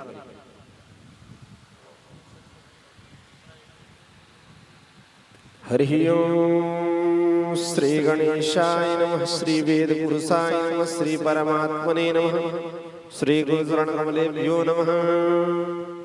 कि शांताकारं भुजगशयनं पद्मनाभं सुरेशं विश्वाधारं गगनसदृशं मेघवर्णं शुभांगं लक्ष्मीकान्तं कमलनयनं योगवृन्दारणगम्यं वन्दे विष्णुं भवहरणं सर्वलोकैकनाथम्। आइए सभी एक पत्थर तोड़ते जाएंगे और आप पेपर रखे होंगे तो पेपर में छोड़ते जाइए, जो भी बात रखे होंगे उसमें छोड़ते जाइएगा। आइए बोला वृंदावन बिहारी लाल की। चलिए सभी पत्र छोड़ना प्रारंभ करेंगे। हरि ओम श्री गणेशाय नमः, श्री परमात्मने नमः, श्री गुरु शरणकमलेभ्यो नमो नमः। श्री विष्णु सहस्रनाम प्रारंभेद यस्य स्मरणमात्रेण जन्म संसारं प्रणाममुच्यते। नमस्तस्मै विष्णवे विष्णवे वै नमः समस्तभूतानां आदिभूताय भूते अनेरूपरूपाय विष्णवे विष्णवे वै सम्पाय नमः। त्वादरमणसेना पावनानि सर्वदा युधिष्ठिरासन्द्रमाप्रियवादासदा युधिष्ठिरवाचा किमेकं दैवतं लोके किं भाव्यं गायनं सुवन्दाकं कुमरसन्दा प्राप्ति और मानवात्मको धर्माधर्म धर्माणं धर्मदिग्धं मोदाकिं जन्म संसारं वन्दनां विष्णुवाचा देवदेवं नन्दं पुरुषोत्तमं सुवर्णां सहस्रनाम साजुज्जाप्तं जाजं भक्त्या पुरुषमव्यं ध्यानमस्तुवनस्य जयमानश्रमिवचानन्द्रं विष्णु सर्वलोकमहेश्वरलोकलक्ष्मी सुरडुज्जं सर्वदुःखादिको सर्ववर्णं सर्वधर्मज्ञं लोकानां कृतवर्धनं ब्रह्म लोकनाथं अद्भुतं सर्वभूतबोधवं ये समय सर्वधर्माणां धर्मोदितं उदाय पुण्डरीकाक्षस्तवन्नी जन्मते सदा परमब्रह्मतेजा परमब्रह्मात्मा परमब्रह्मात्मा परमज्ञापरायणं पुत्राणं मित्रं मंगलादेवतं देवतानां च भूतानां देवता यथा सर्वाणि भूतानि भूतादि युगामि शम्यन्ते पुनरिवाय सलोकं जानस्य जगन्नाथस्य भूते विष्णुनाम सहस्रं शृणु बाबुया भयानि गौणानि विकादनि महात्मनादितानि आदिचाव्यते।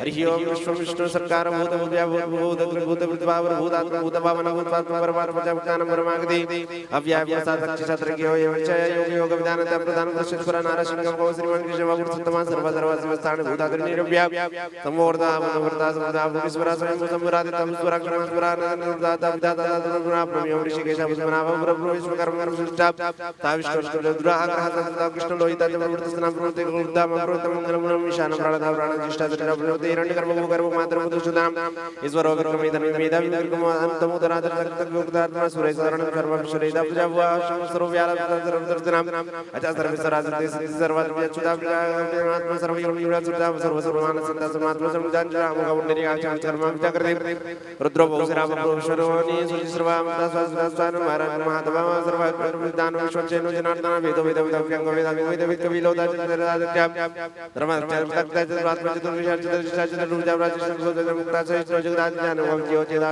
शयोनि विष्णु सुवंद्रवामना ब्रह्मजोर विद्या अतंद्राचार्य हतको आत्मानियो यमहावेद्य वेद सदा वीरा माधव मधु अतंद्रिय महामाय महासाव महाबला महाभद्र महावीर्य महाशक्ति महादुर्जय नरदे सब को श्रीमान जरूर जाप मैं स्वासा महे वर्ता श्रीनिवास संगतेन सुरानंद गोविंद गोविंदा विद्या स्मरि चूर्ण अनो अंसा सुवर्ण उत्तम हिरण्यमाम सुदवा पद्मनाभ प्रजापति यम राजता संदात संगात राजता जुताल सुरारी अगुरु गुरु तमो दाम सत्ता प्राग्रानि विष्णुमान विवाद राजवी आग्र विक्रम निमान नामनि दास वीरणा सात प्रसाद रक्त सात बादाम दात श्रम सुप्रसाद कृष्णात्मा चतुर्दात सरकदास दात जन्नो नारायण दास जो वेदात यज्ञ सिद्धार्थ विभाग सिद्धार्थ साधना दहि विभो विष्णु सर्व चौधरा विवर्धन वर्धना शास्त्र जागरम उज सुदात महेंद्र वसुदो विष्णु नेगरो व्यत्यास प्रष्टा प्रकाशना स्ते जतिरा प्रकाशना प्रताप महेंद्र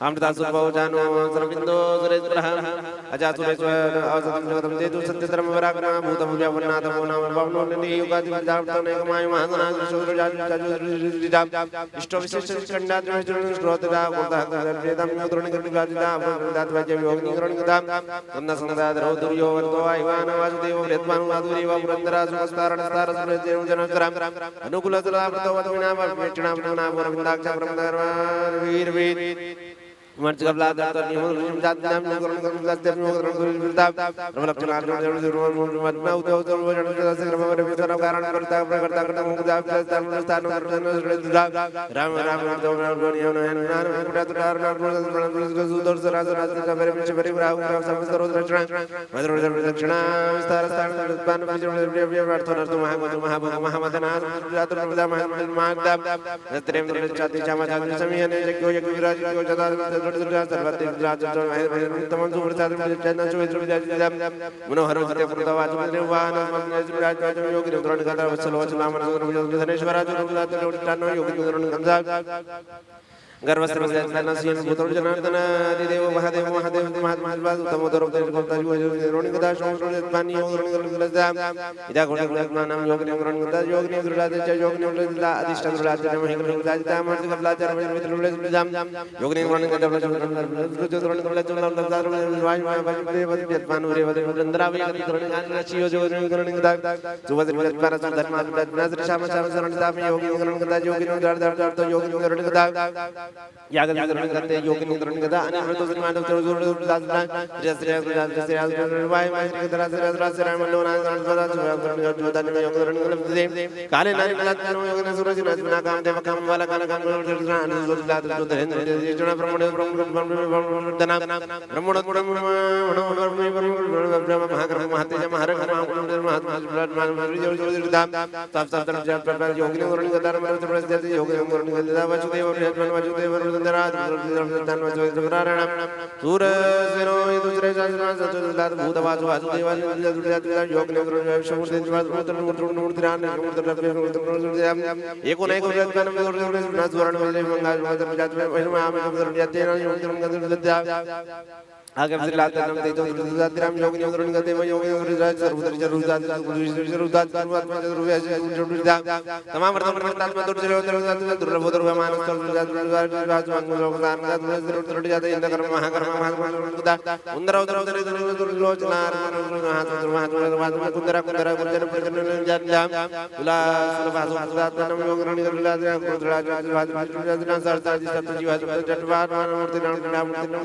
नाम अर्धन जाते योग निग्रहण गदा योग निग्रहण गदा विचरण जुना आसम श्रवण धरण वाहन धरण धरण विदातमाम अवराज योग निग्रहण गदा योग निग्रहण योग निग्रहण हम देवतलात्मा विदा अनविदन दो सुरी सुरा और जोगम ज्योति निग्रहण गदा गुर वेसलो वाज उत्तरण प्रत्यजम योधरण दे अनंतर उपदेव भेज भेज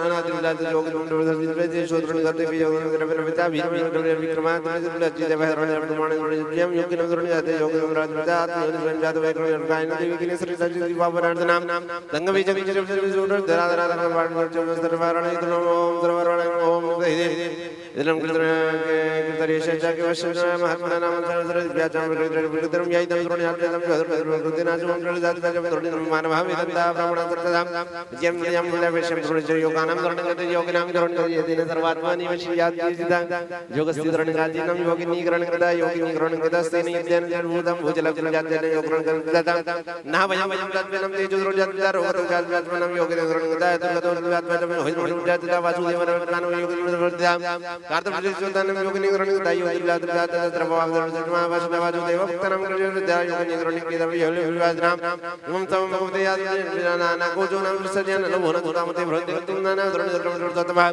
नैवस्तंद्र दुरादन दुरादन विशिदा दुरादन में होगर कतो दाई इंद्राणी बुद्धम तेजो सत्वा तेजो वदामते वदो देव नाम क्षेत्र क्षेत्रीय विजातर मान भजन कलम लभते चंद्र द्रव्य जारिसिया पुत्रो देवा महाभूता निधात महाचिंगम द्रव्य जात्रियों द्रव्य योगे तदाम येदंति द्रव्य शास्त्र योगे निर्दम अद्भुतम योगे निर्दम कदा योगे योगे निर्दम दाम दाम सम भगवतो विष्णु व्यासन द्रव्यतना विश्वस्वरम जगदेवम भजन्तिये पूर्वक्षाम ये नादाजं ब्रह्महं तत्सत्यति श्रीमद् महाभारते तत्सत्य गणगाद सहितायां गणगान्योना पार्वती विष्णु युधिष्ठिर संवादाय विष्णु दिव्य सहस्रनाम स्तोत्र मंत्रस्य ओम तत्सत् ओम तत्सत् ओम तत्सत् ओम तत्सत् ओम नमो भगवते वासुदेवाय ओम नमो भगवते वासुदेवाय ओम नमो भगवते वासुदेवाय।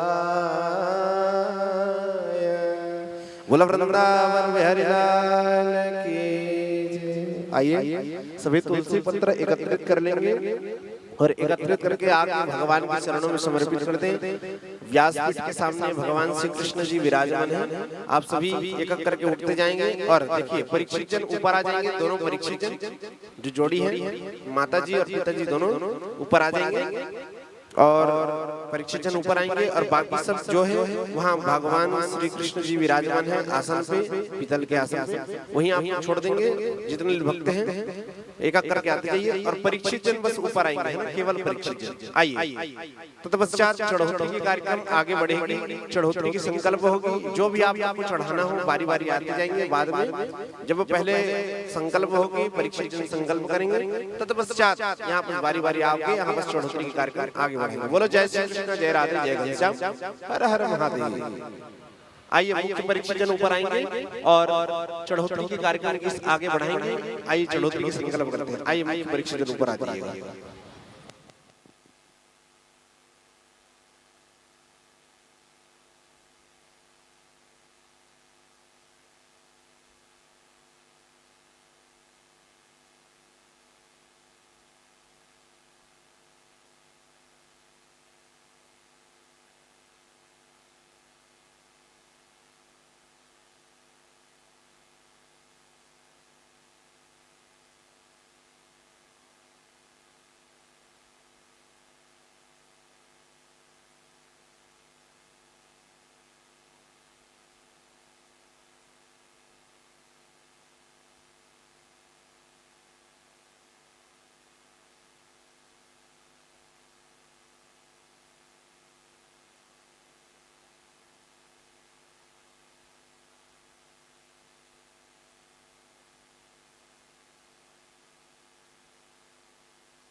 चलिए आप सह परिवार आएंगे, यादव परिवार, और हाथों में पुष्प लेकर आप सभी हाथ लगा लेंगे और बारी बारी आप बाद में आइए। जब चढ़ोतरी की संकल्प हो जाएगी तब बारी बारी आप जो भी चढ़ाना चाहते हैं, जो भी अपना नाम उच्चारण करवाना चाहते हैं, मेरे पास आएंगे, मैं उनका नाम उच्चारण करूंगा। जो भी आप चढ़ाए हैं उनके नाम से आइए, सभी संकल्प लेते हैं। आप हाथ लगा लेंगे माता जी, और बड़े भैया यहाँ के जो माता जी हैं वो भी हाथ लगा लीजिएगा।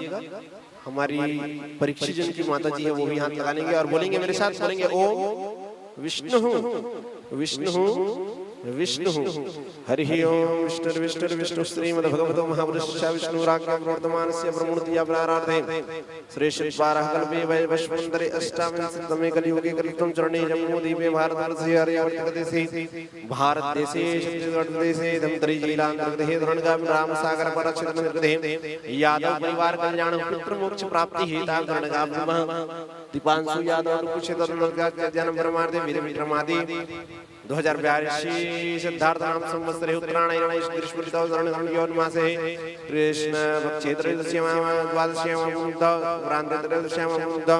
शुक्रवासे उत्तरभाद्रा हे वैदिक योग हे गैरगण हे मीन राशि से मेष राशि से सूर्य वृषभ राशि से देवगुरु अन्येषु ग्रहेषु यथा राजस्थान देशु सत्सु एवं ग्रहगुण विशिष्टायां शुभ महापुनिथौ यजमानस्य अमुक गोत्र उत्पन्नस्य। अपना गोत्र का उच्चारण कीजिए, अपना नाम का उच्चारण करेंगे। जिस मनोकामना से आप यहाँ पर भागवत कराए हैं उसका उच्चारण